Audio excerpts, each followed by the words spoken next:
بارك وسلم تسليما كثيرا. أما بعد، فأعوذ بالله من الشيطان الرجيم. بسم الله الرحمن الرحيم. والذين جاهدوا فينا لنهدينهم سبلنا وإن الله لمع المحسنين. وقال الله سبحانه وتعالى: إنما يعمر مساجد الله من آمن بالله واليوم الآخر وأقام الصلاة وآتى الزكاة ولم يخش إلا الله فعسى أولئك أن يكونوا من المهتدين. وقال عليه الصلاة والسلام: لغدوة أو روحة في سبيل الله خير من الدنيا وما فيها. على رسوله الكريم أما بعد. দুস্তর বুজুর্গ খুতবায়ে মাসনুনার পরে হযরত বলেন যে আল্লাহ জাল্লা শানুহু ওয়া নওয়ালুহু হেদায়েতের জন্য আল্লাহ পাক রব্বুল আলামিন ওই রাস্তায় মেহনতকে শর্ত লাগাইছেন। যখন হেদায়েতের রাস্তা, হেদায়েত পাওয়ার জন্য ওই রাস্তায় মেহনত হবে, তো বলেন যে হেদায়েত আল্লাহ পাক রব্বুল আলামিন দিবেন। বলেন যে হেদায়েত পাওয়ার জন্য আল্লাহ পাক রব্বুল আলামিন এটাকে শর্ত দিয়েছেন। কিন্তু বলেন যে ভাই, এখন আমাদের মেহনতটা বুঝতে হবে, কোন মেহনত করলে আল্লাহ জাল্লা শানুহু হেদায়েত দিবেন, কোন রাস্তার উপরে মেহনত করলে, কোন তরিকায় মেহনত করলে আমরা হেদায়েত পাইব। বলেন যে সেটা আমরা বুঝতে হবে। হেদায়েত পাওয়ার মাধ্যম কি সেটা আমাদের বুঝতে হবে। বলেন যে দুনিয়াতে তো অনেক মেহনত আছে, চালু আছে। বলেন যে এরকম ব্যবসার মেহনত, এমনি ভাবে বলেন ক্ষেত কামারের মেহনত, এমনি মাল কামানোর মেহনত। বলে এই সমস্ত মেহনত যে এইগুলা হেদায়েত পাওয়ার কোন আসবাব নয়, এগুলোর মাধ্যমে হেদায়েত পাওয়া যাবে না। বলতেন যে হেদায়েত পাইতে হলে, হেদায়েত হইল দুষ্ট নবী যেই রকম ভাবে সমস্ত আম্বিয়া আলাইহিস সালাতু ওয়াস সালাম যে তরিকায় মেহনত করছেন, এমনি সাইয়্যিদুল আম্বিয়া মুহাম্মদুর রাসূলুল্লাহ সাল্লাল্লাহু আলাইহি ওয়াসাল্লাম যেই তরিকায় হেদায়েতের মেহনত করছেন, এমনি ভাবে সাহাবায়ে কেরাম রাদিয়াল্লাহু তাআলা আনহুম যখন এই যেইভাবে মেহনত করছেন, বলেন যে যখন এইরকম ওই তরিকায় আর ওই রাস্তায় মেহনত হবে, ওই রাস্তায় যখন মুজাহাদা হবে, তো সেটার উপরে আল্লাহ জাল্লা শানুহু হেদায়েত দিবেন। তো হেদায়েত পাইতে হলে হেদায়েতের জন্য শর্তই দিচ্ছেন যে মেহনত হইতে হবে, কিন্তু মেহনতটা সুস্থ, বলেন যে সুন্নত তরিকায় হইতে হবে। হেদায়েতের মেহনত যে হবে, দাওয়াত যে হবে, সেটা সুন্নত তরিকায় রাসূল পাক সাল্লাল্লাহু আলাইহি ওয়াসাল্লাম এবং সাহাবায়ে কেরামের মুশাবাহা, অর্থাৎ সাহাবায়ে কেরাম যেইভাবে মেহনত করছেন সেইভাবে আমাদের, সেই ঢঙ্গে আমাদের মেহনত হইতে হবে, সেই তরিকায় মেহনত হইতে হবে। বলে সেই নেহেজ আর সেই তরতিবে মেহনত হবে। যদি এই তরতিবে মেহনত হয় তাহলে হেদায়েত পাওয়া যাবে। এই জন্য আল্লাহ পাক রব্বুল আলামিন এই কথা বলিয়ে দিয়েছে, ইন তুতিউ তাহতাদু, যদি তোমরা অনুসরণ করো রাসূল পাক সাল্লাল্লাহু আলাইহি ওয়াসাল্লামের, তাহলে তোমরা হেদায়েতের উপরে আসো, হেদায়েত পাবে। তো হেদায়েত পাওয়ার জন্য আল্লাহ এই শর্তই লাগাই দিয়েছেন, মেহনত হবে। কিন্তু মেহনতটা বলেন যে নবীদের তরিকায় হইতে হবে এবং সাহাবায়ে কেরাম রাদিয়াল্লাহু তাআলা আনহুম যেভাবে মেহনত করছেন ওনাদের অনুকরণে হইতে হবে, ওই সুন্নত তরিকায় হইতে হবে। এই তরিকায় হইলে মেহনত বলেন হেদায়েত পাওয়া যাবে। আর তিনটা জিনিসের মধ্যেই, দাওয়াতের মধ্যে, ইবাদতের মধ্যে, আর আমাদের জরুরিয়াত যে আমরা পুরা করব, তিনটার মধ্যেই আমাদের রাসূল পাক সাল্লাল্লাহু আলাইহি ওয়াসাল্লামের অনুসরণ হইতে হবে, সুন্নত মোতাবেক হইতে হবে। দাওয়াতের মেহনত যেটা হবে সেটাও ওই সুন্নত তরিকায় হইতে হবে। আমাদের ইবাদতকেও সুন্নত তরিকায় নিয়ে আসতে হবে। আর আমরা যে জরুরত পুরা করা, অর্থাৎ মুআশারাতের লাইনের যে দিন আছে, আমাদের রেহেন সেহেন আর আমাদের লেনদেন, এগুলা সবটাই সুন্নত তরিকায় হবে। যখন সুন্নত তরিকায় হবে, মেহনত সুন্নত তরিকায় হবে, আর নবীর তরিকায় ঢঙ্গে হবে, সাহাবায়ে কেরাম যেভাবে মেহনত করছেন এই ঢঙ্গে যখন মেহনত হবে দুস্থ, তখন যাইয়া হেদায়েত আসবে। তো এই জন্য আমাদের বুঝতেই বোঝে মেহনতটা কি জিনিস, কোন এবং মেহনত করার নেহেজার তরিকাটা কি। এই মেহনত যখন আমরা বুঝবো আর ওই তরিকায় দাওয়াতের সুন্নতের উপরে আমরা দাওয়াত দিব, আমাদের ইবাদতটাকে ওই তরতিবের উপরে আনবো, আর আমাদের জরুরিয়তকে যখন আমরা ওই সুন্নত মোতাবেক পুরা করব, তো তো সেটার পরে আমরা হেদায়েত পাইব। এই জন্য বলেন যে এটা তো শর্ত, যে যদি তোমরা অনুসরণ করো, কাজ করো, তাহলে তাহলে হেদায়েত পাবে। তো এই জন্য বলেন যে এই সব লাইনে, এই তিনও লাইনের মধ্যেই আমাদের সুন্নতের ইত্তেবা করতে হবে, সুন্নত মোতাবিক আমাদের কাম হইতে হবে।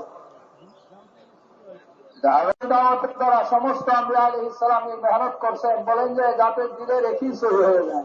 সমস্ত নকশার থেকে মানুষের, সমস্ত সুরত আর আসবাব থেকে মানুষের একই হবে, আর আল্লাহ পাক রব্বুল আলামিনের জাতের উপরে একই চলে আসে। বলেন যে দুস্থ, এটা সমস্ত দিনের ভিত্তি। বলেন যে দিনের সব আসল হল এই দিলের একইকে সহি করা। আর এটার জন্য সমস্ত সাহাবায়ে নবীগণ এই মেহনত করছেন। এমনি ভাবে সাহাবায়ে কেরাম রাদিয়াল্লাহু তাআলা আনহুকে রাসূল পাক সাল্লাল্লাহু আলাইহি ওয়াসাল্লাম এই মেহনতের মধ্যে লাগাইছেন। কিসের মেহনতের মধ্যে লাগাইছেন? যে দিনের উপরে, দিলের একইকে কি করে সহি করা যায়, আর যত নকশা আছে, যত আসবাব আছে, সেটার থেকে কি করে বলে যে তার একই সরিয়ে যায়। বলে এইরকম ওই পরিমাণে মেহনত তার করতে হবে, দিনের মধ্যে ওই পরিমাণে একই আর ইমান হাসিল করতে হবে, যার মাধ্যমে সে হারাম থেকে বাঁচিয়ে যায়। সওয়াল করা বলছেন ইমানের এখলাস কি? বলেন যে ইমান কলমা তোমরা লা ইলাহা ইল্লাল্লাহ এখলাসের সাথে পড়ো। এখলাসের সাথে এখলাস কি? বলেন এখলাস হইল যে তোমাকে আল্লাহর নিষিদ্ধ আর হারাম কাজ থেকে বিরত রাখে। ওই পরিমাণে ইমান একই বানাইতে হবে যেটা আমাকে আল্লাহর নাফরমানির থেকে বিরত রাখে এবং আল্লাহর হুকুমের উপরে দাঁড় করায় দেয়। এই পরিমাণে একই আমাদের দিলের মধ্যে বানাইতে হবে। এই বানানোর জন্য আল্লাহ রসুলের হুকুম দিয়েছেন। ঠিক এমনি ভাবে মুক্তসর ভাবে, সংক্ষিপ্ত ভাবে বলতেছেন যে দুস্থ, আমাদের ইমানকে নতুন করতে হবে, তাজা করতে হবে। রসুল পাক সাল্লাল্লাহু আলাইহি ওয়াসাল্লাম সমস্ত সাহাবায়ে কেরামকে ইমানকে নতুন করার জন্য ওনাদেরকে লাগাইছেন। ইমান নতুন কেমনে হবে? বলেন ইমানটা কেমনে আমাদের এই নতুন হবে, তাজা হবে, আর ইমানটা আমাদের কেমনে মজবুত হবে? বলে সেটার জন্য দুস্থ ইমানের একটা মাহল বানাইতে হবে, ইমানের একটা হালকা লাগতে হবে। এই জন্য সাহাবায়ে কেরাম রাদিয়াল্লাহু তাআলা আনহুর জিন্দেগিতে পাওয়া যায় যে ওনারা কিভাবে ইমানকে নয়া করছেন। এই জন্য কোন সাহাবায়ে কেরাম বলছেন, কোন বিনা তুমি দাঁড়াও, আমরা আমাদের ইমানকে বাড়াই, আমাদের রবের উপরে ইমান বাড়াই। কোন সাহাবী বলছেন যে বসো, আর আমরা আমাদের ইমানকে বাড়াই, ইমানের মজলিস লাগাই। ঠিক এমনি ভাবে কোন সাহাবী বলছেন যে আসো, আর এরকম ভাবে আমরা কি করি, ইমানের মজলিসে বাড়াই, ইমানের আলোচনা করি। তো বলেন যে ভাই বুজুর্গ দুস্থ, হযরতে মুআয ইবনে জবল রাদিয়াল্লাহু তাআলা আনহু উনি বলতেন যে আসো আমরা ইমান বাড়াই, বসো। এমনি ভাবে আব্দুল্লাহ ইবনে রাওহা রাদিয়াল্লাহু তাআলা আনহু বলতেন যে ভাই তুমি থামো, আমরা আমাদের ইমানকে বাড়াই। বুদ্ধিস্ত আর বুজুর্গ বলেন যে হযরত ইমাম বুখারী রাহমাতুল্লাহ আলাইহি হযরতে মুআয ইবনে জবল রাদিয়াল্লাহু আনহু এই কথার উপরে বানাইছেন যে একটা অধ্যায় খাড়া করছেন এই কথার উপরে যে ইমান আমাদের বাড়াইতে হলে কি করতে হবে? ইমানের মজলিস লাগাইতে হবে, ইমানের মজলিসের কথা। তো এইরকম মসজিদের ভিতরে ইমানের মজলিস হবে, বিভিন্ন জায়গার থেকে আমাদের কি করতে হবে? বলে যে ইমানের মজলিসের মধ্যে আনতে হবে। আজকে সাথীদেরকে ওই মুজরাতের কথা যখন আলোচনা করতে থাকবো, মুজাকেরা হবে, তখন আমাদের ইমান বাড়তে থাকবে। এই জন্য বলে আমাদের যে গাছট, এই গাছটার উদ্দেশ্যটা কি? গাছটার উদ্দেশ্যটা হলো মসজিদের বাইরে যত আসবাব ছিল, আসবাব আছে, সেগুলা এনকার করা, তার থেকে এদিনকে সরাইয়া আল্লাহ জাল্লা শানুর আওয়ামির, আল্লাহর হুকুম পুরা করার মাধ্যমে সরাসরি আল্লাহর জাতের থেকে হওয়ার একই দিলের মধ্যে পয়দা করা। এইটাই ছিল সাহাবায়ে কেরামের মামুল। হযরত ইমাম মালিক রহমতুল্লাহ আলাইহি উনি ফরমাইছেন যে প্রথম যুগের, শেষ যুগের উম্মতের ইসলাম আর শেষ জমানার উম্মতের বলেন যে বনা, বলে সেটা প্রথম জমানার উম্মত যেভাবে বনছিল, যেভাবে তাদের ইসলাম হয়েছে, শেষ জমানার উম্মতের ইসলাম সেখানের মধ্যেই। এই জন্য মসজিদের মধ্যে আমাদের কি করতে হবে? মসজিদের বাইরে যাই আমাদের গাছতে হবে। মসজিদের বাইরে যাই এক এক ব্যক্তিকে আমরা সে যে সুরতের মধ্যে আছে, যে আসবাবের মধ্যে আছে, সেই আসবাব থেকে আমাদের তাকে আলাদা করতে হবে। তাকে আলাদা করে আমরা মসজিদের পরিবেশের মধ্যে নিয়ে আসতে হবে। হযরত রহমতুল্লাহ আলাইহি ফরমাইছেন যে গাছের আসল উদ্দেশ্যই হল মানুষ যে সমস্ত আসবাবের ভিতরে আছে, সেই আসবাব থেকে তাদেরকে আলাদা করা, আলাদা করে তাদেরকে এই ইমানের পরিবেশের মধ্যে নিয়ে আসা। আর আইনা সেইখানের মধ্যে কি করতে হবে?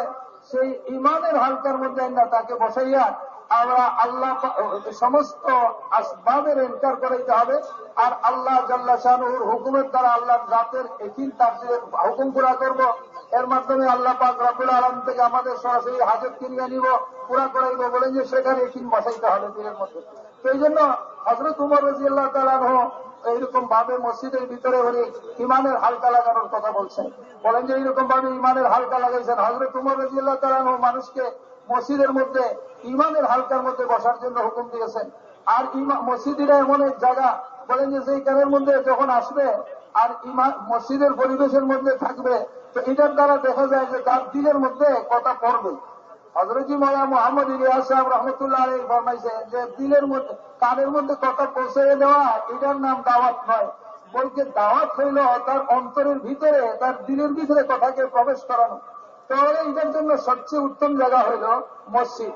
এই জন্য কত সাহাবায়ে কেরামের জিন্দেগি যদি আমরা দেখতে যাই, তাহলে আমরা সেটাতে দেখতে পাইব মসজিদের মাহওয়ালের মধ্যে যখন আসছেন তখন তাদের সমস্ত ওই দুনিয়ার যে আসবাব চিজ আসবাবের একিন থেকে তাদের দিলের মধ্যে খালিকের একিন পয়দা হয়েছে।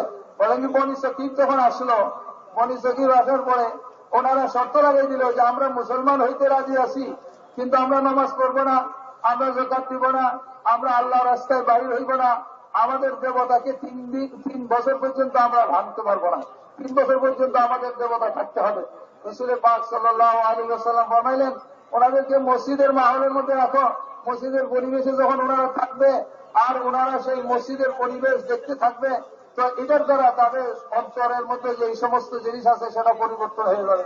এমনি ভাবে এক বেচারায় চুরি করছে, রাসূল পাক সাল্লাল্লাহু আলাইহি ওয়াসাল্লামের দরবারে আনা হইল, বলেন যে তাই মসজিদের মধ্যে রাখো, মসজিদের কোন খোটার সাথে বেঁধে রাখো, এটার দ্বারা সে যখন মসজিদের পরিবেশ দেখবে, আমলের পরিবেশ দেখবে, তো এর দ্বারা তার দিলের মধ্যে চুরির নফরত পয়দা হয়ে যাবে। বলেন যে চুরির ঘৃণা তার দিলের মধ্যে আসবে, সেটা ছুটবে। এমনি ভাবে তুবাইল ইবনে আমর বৌসি রাদিয়াল্লাহু তাআলা আনহু আসছেন, আল্লাহ রসুলের কথা শুনবেন না, এই জন্য ওনার কানের মধ্যে তুলা দিয়ে দিছে। তিনি যখন মসজিদে আসছেন আর রসুল পাক সাল্লাল্লাহু আলাইহি ওয়াসাল্লামের কথা শুনছেন, ওনার দিলের মধ্যে আগ্রহ পয়দা হলো যে আরে ওনার কথাটা আমি শুনি।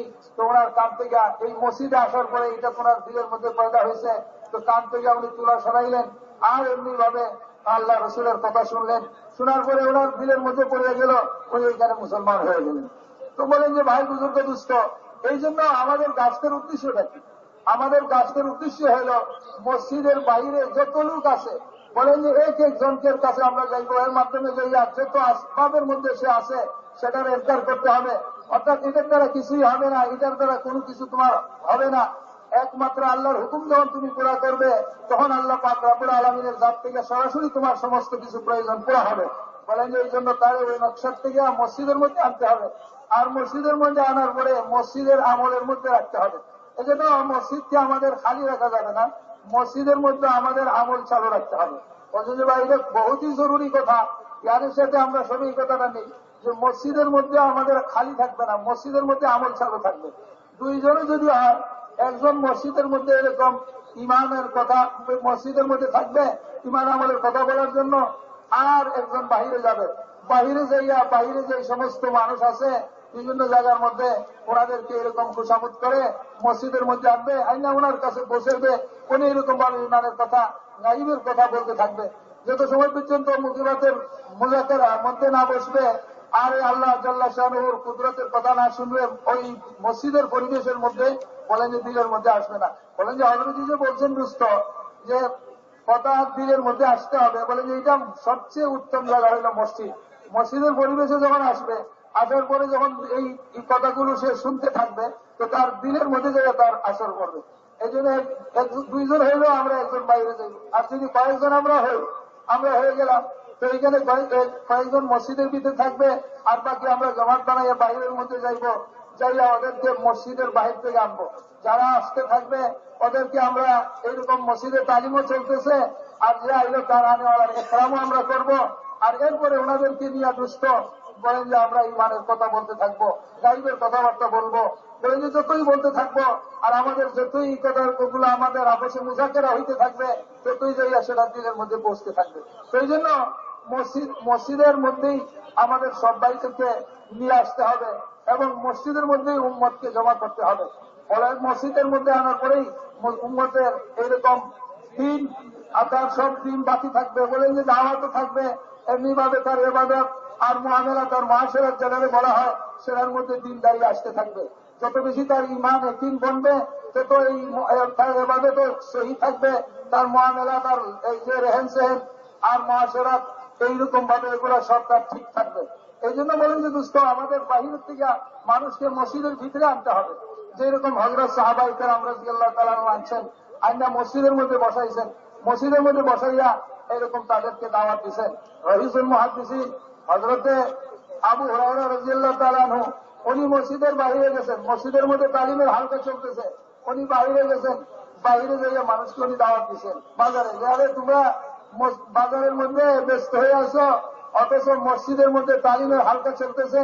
তো সেইখান থেকে উনি রইসুল মুহাদ্দিসিন হইয়া উনি বাহির থেকে বাজার থেকে মানুষকে মসজিদের পরিবেশের মধ্যে আনছেন। এই জন্য যে মসজিদের মধ্যে বলে যে দুস্থ মানুষের ইসলাহ আর মানুষের এইরকম এথিনের ইসলাহ আর তার লেনদেন আর তার রেহেন সেহেন এগুলা দুরুস্ত করতে হলে মসজিদের পরিবেশের মধ্যে সবকে আমাদের নিয়ে আসতে হবে। আর এই মসজিদের পরিবেশের মধ্যে আনার পরে যখন সেখানের মধ্যে সেই পরিবেশে থাকবে তখনই তার মধ্যে এই জিনিস পয়দা হবে। আর যখন হযরতজি রহমতুল্লাহ আলাইহি ফরমাইছেন যে যখন উম্মত মসজিদের সাথে জোড়া ছিল, মসজিদের সাথে তাদের সম্পর্ক ছিল, মসজিদের মধ্যে তাদের এই ইমানি হালকার মধ্যে তারা বসত, তো তাদের এবাদতও তাদের সঠিক ছিল, আর মুআমালাতও ঠিক ছিল, মুআশারাতও তাদের ঠিক ছিল। আর যখন উম্মত মসজিদ থেকে আলাদা হয়ে গেছে তো উম্মত বাতিলের শিকার হয়ে গেছে, ওইগুলোর মধ্যে বাতিল হয়ে ঢুকছে। এই জন্য আমাদের আবার পুনরায় ওই পুরানো জায়গার মধ্যে যাইতে হবে। ফিরে সমস্ত বলেন এটা জরুরি কথা যে আমাদের সমস্ত ভাইদেরকে মসজিদের সাথে জুড়তে হবে এবং মসজিদের আমলের মধ্যে সব ভাইদেরকে আমাদের শরীক করতে হবে। ওই যে মসজিদের ফজিলতটাও আমাদের সামনে থাকতে হবে।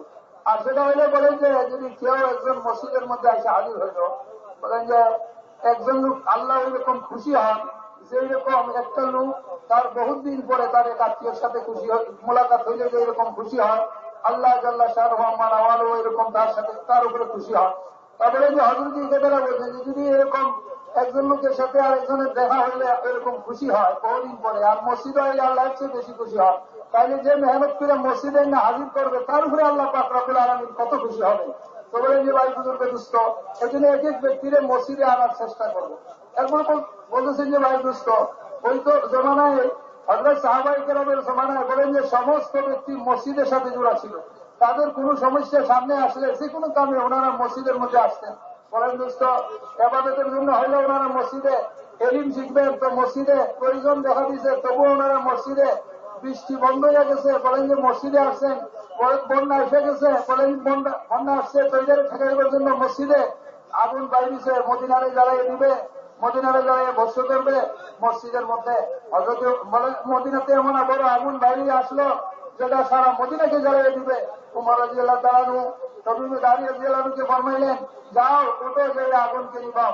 এমনি ভাবে সাহাবায়ে কেরাম রাদিয়াল্লাহু আনহুর কদম মসজিদের দিকে যে কোনো সমস্যায় দেখা দিছে, মসজিদের জন্য মসজিদের দিকে ওনাদের কদম উঠছে, ওনারা মসজিদের দিকে কদম উঠাইছেন। দুস্থ হযরত আবু উমামা বাহারী রাদিয়াল্লাহু তাআলা আনহু ওনার এত খরচ হয়ে গেল, উনি খরচে একবার আদায় করাতে উনি অপারগ হয়ে গেলেন। রাসূল পাক সাল্লাল্লাহু আলাইহি ওয়াসাল্লামের দরবারে আয়েশা হাজির হলেন মসজিদে। আল্লাহ রসুলের কাছে বললেন, ইয়া রাসূলুল্লাহ আমার এত খরচ। আল্লাহ রসুল ওনার দোয়া শিখিয়ে দিলেন আর বললেন যে শুনো আবু উমামা, তুমি এই দোয়া পড়ো, তো তুমি দোয়া পড়লে যদি আমাদের পাহাড় পরিমাণ স্বর্ণ তোমার উপরে খরচ থাকে সেটা আসানির সাথে আদায় হয়ে যাবে। তো বলেন দোয়া শিখিয়ে দিয়েছেন। যে কোনো কাম হয়েছে সাহাবায়ে কেরাম সব মসজিদের মধ্যে আইছেন, ওনাদের সমস্যা। এই জন্য আমাদের কাজের জরিয়ায় সমস্ত উম্মতকে মসজিদের সাথে যুক্ত হবে। কাজের যারা এক এক ব্যক্তির কাছে যাওয়া, তারে মসজিদের মধ্যে নিয়ে আসা, মসজিদের মধ্যে আইনা মসজিদের আমলের মধ্যে লাগানো, এটা সমস্ত যত আসবাব আছে চিজ আসবাব থেকে তাকে বাহির করে মসজিদের মধ্যে নিয়ে আসা, আর এমনি ভাবে মসজিদের মধ্যে আমলের মধ্যে লাগানো। এটা তো এটা উদ্দেশ্য না যে তার বিবি বাচ্চার থেকে একবারে তার ব্যবসা বাণিজ্য থেকে তার মানে ফারিক করে দেওয়া, মানে তার ব্যবসা বাণিজ্য আর কিছুই সে করবে না, এগুলোর থেকে তারে বাহির করা না, কিছুই ছাড়বে না সে, তার ব্যবসাও থাকবে, বিবি বাচ্চা থাকবে, বিবি বাচ্চার সাথে ব্যবসা ক্ষেত কামারের সাথে মসজিদে সময় দেওয়া আর এই কাম করা, বলেন যে সেটাই হইল মুজাহেদা, তাহলে তো মুজাহেদা হইল না। তাই জন্য আমাদের কি করতে হবে, এক এক ভাইদেরকে আমাদের ওই সমস্ত আসবাব থেকে আলাদা করে মসজিদে আনতে হবে। আর এই জন্য আমাদের সময় দিতে হবে। এই জন্য সবার কাছে সময় চাওয়া হইতেছে। বলেন যে সব ভাইয়ের কাছে এই জন্য সময় চাওয়া হইতেছে মসজিদের মধ্যে সময় দেওয়া। সাহাবাই কেরাম রাদিয়াল্লাহু আনহুর তো তরতিব ছিল, আধা দিন মসজিদে দিচ্ছেন, আধা রাত্র মসজিদের মধ্যে দিচ্ছেন, কেউ পুরা দিন মসজিদের মধ্যে দিচ্ছেন, পুরা রাত্রই মসজিদের মধ্যে ওনার চলে গেছে। হযরত ওমর রাদিয়াল্লাহু তাআলা আনহু উনি বাড়ি লাগাইছেন, ওনার সাথীর সাথে বাড়ি লাগাইছে যে আজকে তুমি মসজিদে থাকবে, আমি আমার কামে সুগুলের মধ্যে থাকবো। দ্বিতীয় দিন উনি থাকবে, আমি আমার এইরকম সুগুলের মধ্যে থাকবো। তো সারাদিন রাসূল পাক সাল্লাল্লাহু আলাইহি ওয়াসাল্লামের মজলিসের মধ্যে রয়েছেন। আর সেইখানের মধ্যে থেকে ওনারা সেই দিন আর শিখছেন, এরকম এলিম শিখছেন। আর এগুলো নিয়ে ওনারা ওনাদের ঘরের মধ্যে গেছেন। তো ভাই দুস্থ রাসূল পাক সাল্লাল্লাহু আলাইহি ওয়াসাল্লাম এইরকম এক এক ব্যক্তির কাছে গেছেন, যাইয়া এরকম ভাবে বুঝাইছে। এটা আর 2.5 ঘন্টা যে একটা সময় আমাদের চাওয়া হইতেছে মসজিদকে যাওয়ার জন্য, দুস্থ এই মসজিদকে 2.5 ঘন্টা দেওয়া এটার কোন মখসুস মানে বিশেষ কোন সময় নাই যে এই সময় শুধু 2.5 ঘন্টা আমরা দিব আর বাকি সময় মসজিদে তালা লাগানো থাকবে। বলতে 24 ঘন্টাই কি করতে হবে, মসজিদ আমাদের খোলা রাখতে হবে। এটা কোনো অফিস নয়। এই জন্য 24 ঘন্টা আমাদের যে মুসলমান যখন তার সময় ফারিক হবে সেই ফারিক সময়টা না মসজিদের মধ্যে দিবে। বলেন যে হযরত রাহমাতুল্লাহ আলাইহি ফরমাইছেন যে যখন উম্মতের যে ফারিক সময়টা থাকবে, অবসর সময়টা যেটা থাকবে সেটা তার মসজিদের মধ্যে লাগাইবে। এটা লাগানোর দ্বারা তার 24 ঘন্টা মসজিদ আবাদ হইতে থাকবে। এমনি ভাবে রাসূল পাক সাল্লাল্লাহু আলাইহি ওয়াসাল্লামের জিন্দেগি তো বলেন যে চিন্তা করি আমরা এর মধ্যে, আমরা একটু ফিকির করি যে মসজিদকে কিভাবে ওনারা আবাদ করছেন, সাহাবায়ে কেরাম কিভাবে আবাদ করছেন মসজিদকে। রাসূল পাক সাল্লাল্লাহু আলাইহি ওয়াসাল্লাম এশার নামাজ দেরি করে পড়তেন। এমনি ভাবে এরা এক এক আনসারীর কাছে যাইতেন, যাইয়া মক্কা শরীফে আল্লাহ রাসূলের সাথে কি মুআমালা হয়েছে আর আল্লাহ জাল্লা শানুহু ওনাদেরকে কিভাবে সাহায্য করছেন এই কথা ওনাদেরকে শুনাইছেন। এমনি ভাবে এশার নামাজের পরেও রাসূল পাক সাল্লাল্লাহু আলাইহি ওয়াসাল্লামের মামুল ছিল এক একজনের কাছে গেছেন, যাইয়া ওনাদেরকে এই কথাগুলো বুঝাইছেন। তো এই জন্য আমাদেরও কি করতে হবে যে এক এক ভাইকে মসজিদের আমলের সাথে যুক্ত হবে। মসজিদের আমলের মধ্যে আমাদের তাদেরকে হাজির করতে হবে। কোন অবস্থাতে মসজিদের মধ্যে মসজিদকে খালি করা যাবে না। আর যত দূরই হোক আর যে অবস্থায় হোক সেটার থেকে তাকে আমি ফারিক করবো। আর 2.5 ঘন্টা তো এই দুস্থ এটা যাওয়া হইতেছে যে সবই আমরা 2.5 ঘন্টা এই মসজিদের মধ্যে দিব। আর যখনই আমি সুযোগ পাইব দিব, কিন্তু এক একজনের সাথে জমিয়ে আমরা 8 ঘন্টা চাইব। প্রত্যেকের কাছ থেকে আমরা কি করব, 8 ঘন্টা আমরা মসজিদের মধ্যে যাওয়ার জন্য আমরা চাইব। দুস্থ মসজিদের মধ্যে আনলে কথা বোঝানোও সহজ আর কথা দিলের মধ্যে পড়েও আসানির সাথে। দুনিয়াতেও দেখেন, দুনিয়াতে যদি একজন রুগী হয় আর রাস্তার মধ্যে বলে যে ডাক্তার সাহেব আমার এই অসুখ, তো ডাক্তার সাহেব কি বলবে, বলে যে তুমি আমার ক্লিনিকে আসো, সেখানে তোমাকে আমি দেখবো। একজনের উকিল সাহেবরে বললো যে উকিল সাহেব আমার তো এই মশলা এই মোকদ্দমা, বলে এখানে হবে না, আমার অফিসের মধ্যে আসো। ইঞ্জিনিয়ার সাহেব আমার রাস্তার মধ্যে যদি কেউ বলে আমার একটা ঘর বানাইব, তো উনি বলে যে না আমার অফিসের মধ্যে আসো, সেখানে তুমি আসবে, আমার একটা অফিস আছে, সেখানের মধ্যে গেলে তোমার সেই কাম আমি করবো। ঠিক এমনি ভাবে আল্লাহ পাক রব্বুল আলামিনের কুদরত বড়াইয়ের কথা যে দিলের মধ্যে ঢুকবে আমাদের, আর এই আসবাবের এন্টার হবে, আসবাবের একিন যে আমাদের দিল থেকে বাইর হবে, সেটার জন্য আমাদের মসজিদের মধ্যে যেতে হবে, মসজিদের মধ্যে নিয়ে আসতে হবে। বলেন যে ভাই দুস্থ আলহামদুলিল্লাহ বাংলাদেশের এই ইজতেমার মধ্যে সারা দুনিয়ার থেকে সাথীরা আসেন এবং অধিকাংশ দেশের এই সূরায় এখানের মধ্যে হাজির আছেন। এই জন্য সবচেয়ে বলতেছেন যে ভাই মেহরবানি করে আমরা এই কথাটা খুব ভালোভাবে নিয়ে নিই, আমরা সব জায়গার মধ্যে নিয়ে নিই যে কোন অবস্থায় আমাদের মসজিদটা খালি হবে না। উদ্দেশ্য হলো কি যে উম্মতকে মসজিদের সাথে জোড়া, মসজিদের সাথে যখন জুড়বে তো সেটাই লাভটা কি হবে, যে মসজিদের ফাজাইল আমাদের সামনে নিয়ে আসতে হবে। মসজিদের সাথে জুড়লে, মসজিদের সাথে যখন তার সময় দিচ্ছে মসজিদের কামের মধ্যে জুড়বে, তো এটার দ্বারা তার বাহিরে যে কাম আছে কামাই রোজগার সেটার মধ্যে আল্লাহ পাক রব্বুল আলামিন বরকত দিয়ে দিবেন। এই জন্য সাহাবায়ে কেরামের জিন্দেগিতেও সেটা আছে। এক সাহাবীর মসজিদের মধ্যে উনি বসে থাকতেন, মসজিদের মাহলের মধ্যে উনি বেশি সময় থাকতেন। ওনার ভাই এসে শেখায়ত করলেন আল্লাহ রসুলের কাছে, আর জিজ্ঞেস করলেন যে রাসূলুল্লাহ আমার ভাই ব্যবসার মধ্যে কোনো সময় দেয় না, আমি একাই ব্যবসা করি আর সে এখানের মধ্যে বসে থাকে। বলে যে দুস্থ এই জন্য আল্লাহ রসুলে ওনাকে বললেন যে যাও মিয়া, তুমি যে ব্যবসার দ্বারা রিজিক পাইতেছ ওই তো আল্লাহ বিহার তোমার এই ভাইয়ের বরকতে আল্লাহ পাক রব্বুল আলামিন তোমার এই দিতেছেন, তোমার ব্যবসার মধ্যে বরকত হইতেছে, এই জন্য সে মসজিদের মাহলের মধ্যে পরিবেশের মধ্যে ঠিক আছে, এটার কারণেই আল্লাহ তোমাকে রিজিক দিচ্ছেন, তোমার কামাই রোজগারে বরকত হইতেছে। তো এই জন্য যখন মসজিদের ফাজাইল আমরা ওই মুনতাহা হাদিসের মধ্যে আছে, এটা আমাদের সামনে থাকবে। বলেন এটারে আমরা সামনে রেখে এই ফাজাইল গুলো আমাদের সামনে যখন থাকবে আমরা কাম করতে পারবো। মসজিদের মধ্যে আসার দ্বারা আমার বাইরের আমলের মধ্যে বরকত হবে।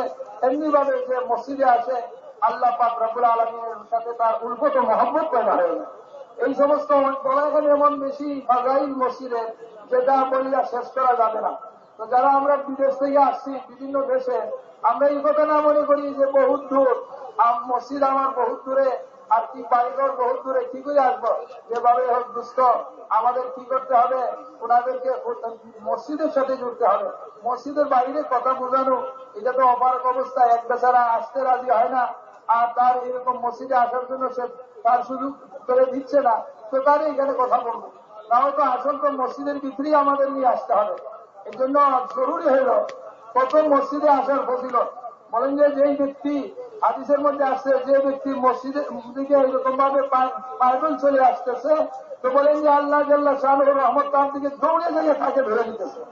বলেন যে মসজিদে দৌড়ে যায় আসতেছে, তার কাজ ঘেরাও করে নিচ্ছে। এমনি ভাবে যেই ব্যক্তি মসজিদের দিকে কদম উঠাইল, বলেন যে মসজিদের দিকে যাওয়া যেমন আল্লাহর রাস্তায় জিহাদের দিকে কদম উঠানো সমান সজিল। তো বলেন এই জন্য আমরা এই কথা বলবো না যে বাড়িঘর দূর বা ওইখানে, বলতে আমরা যেখানেই হোক যত দূরেই থাকুক তাকে আমরা মসজিদের মধ্যে আনার চেষ্টা করব। যে দেশেরই আমরা আসছি সেখানে আমরা কোনো অবস্থায় মসজিদকে আমল থেকে খালি করবো না, মসজিদের ভিতরে আমল থাকবে। বলে যে জরুরি কথা হলো এটা যে মসজিদের ভিতরে আমাদের আমল চলতে থাকবে, আর আমরা বাহিরেও আমরা কি করব, আর মানুষের কাছে যাইব, এক এক ব্যক্তিকে ফরদান আমরা বুঝাইবো, সমঝাইব, সময় ফারিক করাইয়া তাদেরকে মসজিদের মধ্যে নিয়ে আসবো। মসজিদের আমলের মধ্যে যখন এসে সে জুড়বে, গাইবের কথা যখন সে ইখানের মধ্যে শুনবে, তো তার দিলের মধ্যেই সেই কথা বসবে। আর বলেন যে দুস্থ তার জন্য ওই দিনের উপরে চলাও তার জন্য সহজ হবে, আর আল্লাহর হুকুম তার মধ্যে জিন্দা হবে। এটার জন্য মসজিদের মাহলের মধ্যে তাকে আনতে হবে। বাইরে কথা বুঝানো, বলেন যে ভাই দুস্থ বাইরে তো অপারক অবস্থায় করবো, আর না হয়তো আসল জায়গায় হইল তার মানুষকে বুঝানো মসজিদ। এই জন্য বলেন সমস্ত উম্মতকে আমাদের কি করতে হবে, মসজিদের সাথে জুড়তে হবে। এক এক ব্যক্তিকে সারা দুনিয়াতেই যতখানে মসজিদ আছে সব মসজিদের মধ্যে আমাদের আমল হবে, এবং আমলের মধ্যে আমরা সবকে জুড়ব। যেই রকম হযরত সাহাবায়ে কেরামের সুন্নত হইল ওনারা এরকম মসজিদে সময় দিতেন। এই জন্য 2.5 ঘন্টাই শুধু যে তা না, বলতে আমরা তো 8 ঘন্টার জন্য দাওয়াত দিব।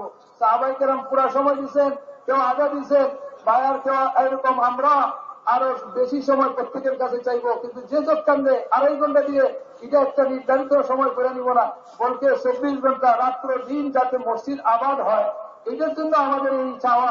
সময় তলব করা হইতেছে, যার যখন সময় অবসর পাবে সেই সময়টা তার মসজিদের সাথে দিবে, এবং তার নিজেকে সে তার মসজিদের সাথে দিবে। দ্বারা আমলের মধ্যে একিন পয়দা করা, প্রত্যেকের যে আমাল আছে প্রত্যেক আমলের মধ্যে আমাদের একিন চলে আসে।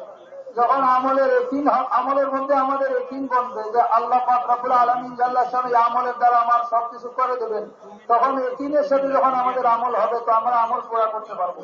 আর যদি আমাদের একিন না থাকে, আমার একিন না বনে, আল্লাহ জাল্লা শানহুর জাতের সিফাতের কুদরতের উপরে একিন না থাকে, তাহলে আসবাবের কারণে আমাদের কি হবে, আমল ছুটিয়ে যাবে।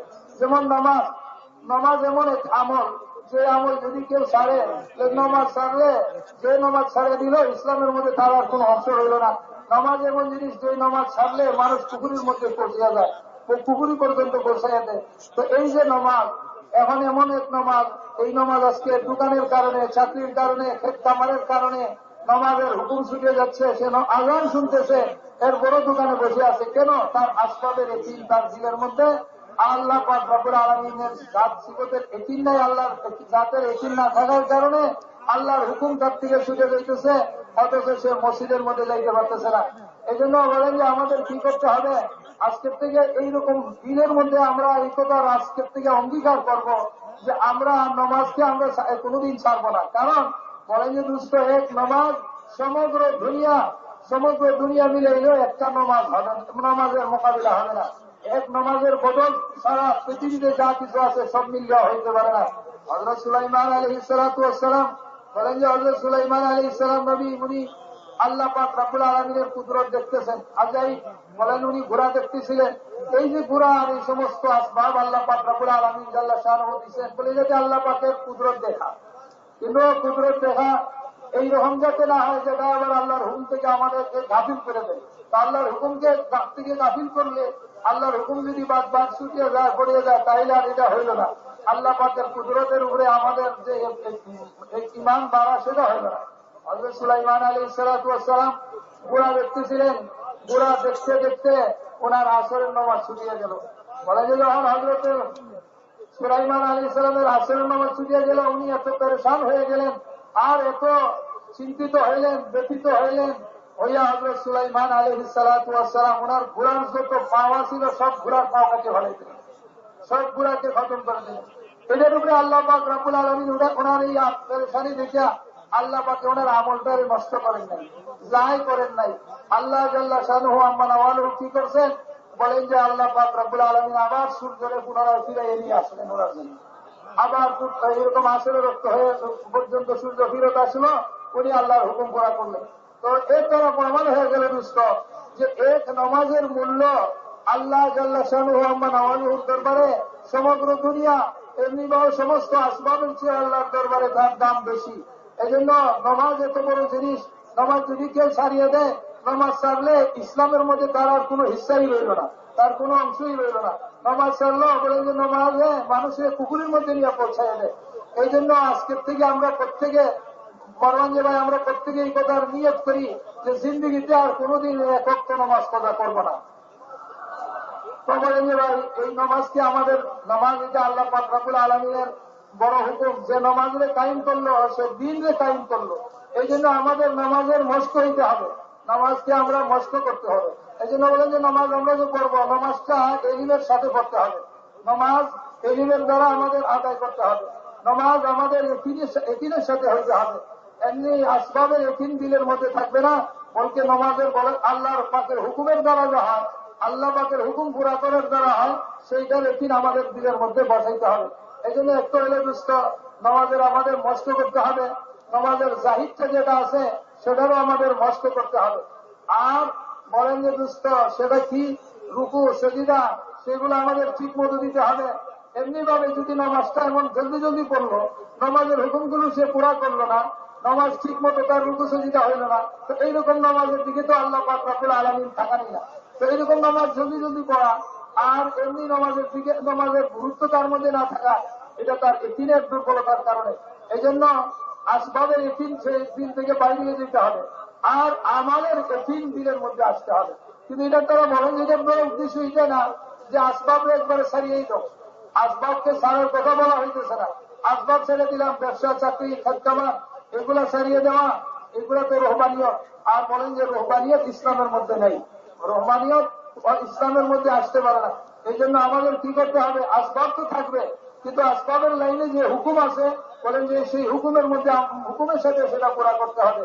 আল্লাহ জাল্লা শানুহু ওয়া তাআলা এই আসবাব আমাদেরকে দিচ্ছেন পরীক্ষার জন্য। বলেন এগুলো তো আমাদের ইমতিহান, পরীক্ষা নেওয়া হইতেছে যে এই আসবাবের মধ্যে যে আমরা রাখতেছি, এই আসবাবটা মধ্যে লাগাটা আমাদের কিভাবে হইতেছে। কারণ দুষ্ট যদি আল্লাহ পাকে সেইখানের মধ্যে হুকুম দিছে, প্রত্যেক যত আসবাব আছে সেটার মধ্যে যে আমরা রাখবো, সেই আসবাবের মধ্যে আল্লাহর হুকুম আছে। এখন যদি আমরা আসবাবের ছাড়িয়েই দিলাম, আমার ব্যবসা চাকরি সব ছাড়িয়েই দিলাম, তাহলে তো আমাদের এই যে আসবাবওয়ালি হুকুম আছে সেটা আমরা কেমনে পুরা করবো, তখন আমাদের পরীক্ষাটা কেমনে হবে। এই জন্য বলতেছেন যে ভাই দুষ্ট, আমাদের আসবাব ছাড়ার কথা বলা হইতেছে না, বলতে আসবাবের লাইনের যে হুকুম আছে, ব্যবসার মধ্যে হুকুম আছে, ক্ষেত কামারে চাকরিতে, ওইগুলো আমরা পুরা করতেছি না, পুরা করতেছি না, সেটা দেখতেছেন আল্লাহ। তো আসবাবের মধ্যে আমরা লাগবো, আসবাবওয়ালি লাইনের যেই আমর আছে, আল্লাহর হুকুম আছে, সেটা পুরা করতে হয়ে আমরা সেখানের মধ্যে লাগবো। এই লাইনে যদি আমরা লাগি, তাহলে দুষ্ট আল্লাহ পাক রব্বুল আলামিনের দরবারে বলেন যে আল্লাহ পাকে আমাদের আসবাবের দ্বারা মসলা হল করতে পারে, আসবাব সারা করতে পারে। তো বলেন যে একটু হলে ভাই নামাজের মস্ত করা। নামাজটা কি বলে, জাহিদটা আমাদের ঠিক হয়ে যেতে হবে, আর না হইলে হবে না। জাহিদটা কি রুকু সজিদা আমাদের ঠিক করতে হবে। একজন রুকু করলো, রুকুর থেকে সজিদায় সরিয়ে গেল, সুজা হয়ে দাঁড়াইল না, বলে যে এরকম নামাজ যদি হয় আল্লাহ পাকে এরকম নামাজের দিকে তাকানি না। এই জন্য রুকুও ঠিক করতে হবে, রুকুর থেকে দাঁড়ানো, এরকম সজিদা, এমনি ভাবে সজিদার মধ্যে বসা, জাহির যেটা আছে এইগুলা সব আমাদের ঠিক করতে হবে। এর সাথে সাথে বাতিলেরও আমাদের ঠিক করতে হবে, ঠিক করতে হবে, মস্ত করতে হবে। আর বাতিল হলো কি, যে আমি এভাবে এবাদত করতেছি যে আমি আল্লাহরে দেখি, যদি আল্লাহরে না দেখি তো আল্লাহ সর্ব অবস্থায় আমার দেখতেছেন, আমার এই ধ্যান পয়দা করতে হবে, এইটারও আমাদের মস্ত আমাদের করতে হবে। আর সাথে সাথে দুষ্ট বলে এইরকম তো নামাজের জাহির আর বাতিলের মস্ত। আর এর উপরে যেটা মস্ত করব সেটা হইল দুষ্ট, যে আমার এই নামাজের দ্বারা আমার মশলাকে হল করানো, আমার যা প্রয়োজন সেই প্রয়োজন পুরা করানো। প্রয়োজনটা আল্লাহ পাক রব্বুল আলামিন চাইলে আসবাবের মাধ্যমে পুরা করতে পারে, আসবাব ছাড়াও আল্লাহ পাকে পুরা করতে পারে। কিন্তু যার অর্থ দুষ্ট বলে আমরা এইভাবে লাগিয়ে থাকবো যত সময় পর্যন্ত আমার মশলা হল না হয়েছে তত সময় আমি নামাজের মধ্যে লেগেই থাকবো, নামাজ পড়তেই থাকবো। নামাজ পড়ে পড়ে আমরা কি করব, বলেন যে আমরা আমাদের মশলা হল করাইব। আর মশলা তো ভাই দুষ্ট আল্লাহ আসবাব দিয়ে করতে পারেন, আসবাব ছাড়াও আল্লাহ পাক রব্বুল আলামিন করতে পারেন, এটা আল্লাহ পাকের ইচ্ছা। চান যদি আল্লাহ পাকে আমার আসবাবের মধ্যে বরকত দিয়ে দিবেন, এটার দ্বারা আমার মশলা হলেই দেব। অথবা আল্লাহ পাক রব্বুল আলামিন জাল্লা শানহু উনি আসবাব ছাড়াও আমার মশলা হল করে দিতে পারেন। যেরকম সাহাবায়ে কেরাম রাদিয়াল্লাহু তাআলা আনহুম ওনারা কি করছেন, যখন নামাজে ধরছেন আর নামাজের মস্ত করছেন তো আল্লাহ জাল্লা শানহু আম্মা নওয়ালহু ঠিক ওনাদের মশলায় হল করে দিছে। এই জন্য আমাদের নামাজটা জাহির ও বাতিল মস্ত করব, এমনি ভাবে নকল করতে থাকবো। আর একিনটা আসবাবের, আমাদের আসবাবের একিন থাকবে না, আমলের উপরে আমাদের একিন থাকবে। দুইটা জিনিস একত্রিত হয় না। বলেন যে ভাই দুষ্ট আসবাবের একিন আর আমলের একিন দুটো একসাথে হইতে পারে না। কোন সময় একিনটা জমা হয় না একদিনের মধ্যে। যদি আমার আসবাবের একিন দিনের মধ্যে আসিয়া যায় তো আমাদের একিন চলে যাবে। এই জন্য আসবাবের একিন দিনের মধ্যে থাকবে না, আমলেরই একিন থাকবে। আর এতটুকু হইতে পারে যে ভাই দুষ্ট আল্লাহ জাল্লা শানহু ওয়া তাআলা আমার আসবাব দিয়া করবেন না আসবাব ছাড়া করবেন। আল্লাহ পাক রব্বুল আলামিন চাইতেছেন যে আমি কি আসবাবরে আগে করি, সববকে আগে করি, না আমলকে আগে করি। এই জন্য সাহাবায়ে কেরাম রাদিয়াল্লাহু তাআলা আনহুম ওনারা আসবাবের আগে আমলের মুকদ্দম করছেন, মানে আগে আমল ধরছেন, আসবাবের পিছনে করে দিয়েছেন। এই জন্য সাহাবী আসছেন, বলেন যে ইয়া রাসূলুল্লাহ আমার তো বাহরাইনে যাইতে চাই ব্যবসার জন্য। রাসূল পাক সাল্লাল্লাহু আলাইহি ওয়াসাল্লাম ফরমাইলেন যে আগে তুমি 2 রাকাত নামাজ পড়ো, নামাজ পড়ে এরপরে তুমি ব্যবসা সফরে যাও। তো যখন উনি নামাজ পড়লেন, নামাজ পড়ে গেলেন তো আল্লাহ পাক রব্বুল আলামিন ওনাকে বহুতই ব্যবসার মধ্যে বরকত দিয়ে দিলেন।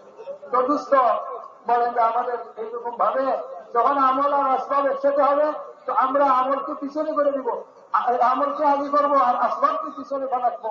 এইটাই আল্লাহ পাকের পক্ষ থেকে আমাদের এমনি ভাবে নামাজের মস্ততা আমাদের হইতে হবে। আর নকলের মধ্যে আমরা আল্লাহ রাস্তায় বাইরে দিয়েছি, বাইরে দুষ্ট বলেন যে আমরা নকল করবো, লম্বা লম্বা সজিদা দিব, লম্বা লম্বা রুকু করবো, সজিদা করবো, লম্বা লম্বা রাকাত করবো, বলে আমাদের নামাজের মস্ত আমাদের করতে হবে। আর এর একিন আমাদের বানাইতে হবে। এই একিনের জন্য হলো ফাজাইল।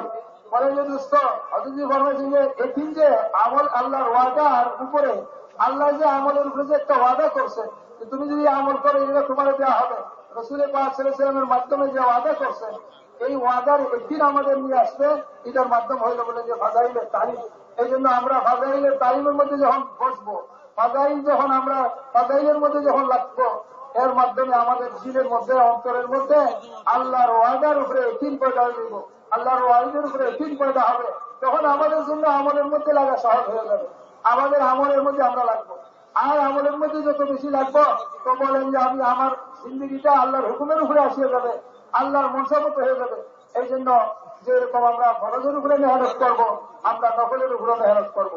আল্লাহ রাস্তায় দাঁড়িয়ে আমরা বলে এশরাক করবো, চাষ করবো, আউদিনে এহতেমাম, এমনি ভাবে তাহাজ্জুদের নামাজ পড়বো।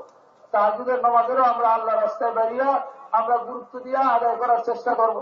বন্ধু যখন নকলের মধ্যে লাগে আর নকলের এহতেমাম করে, গুরুত্ব দেয়, তো বলেন যে দুষ্ট এর দ্বারা কি হয়, বলে যে বন্দার জিন্দগিটা আল্লাহ পাকে যেইভাবে চান সেইভাবে হয়ে যায়। বলেন যে এটা হাদিসের মধ্যে আসছে যে বন্দার নকলের দ্বারা আল্লাহ এত বেশি নৈকট্য লাভ করতে থাকে।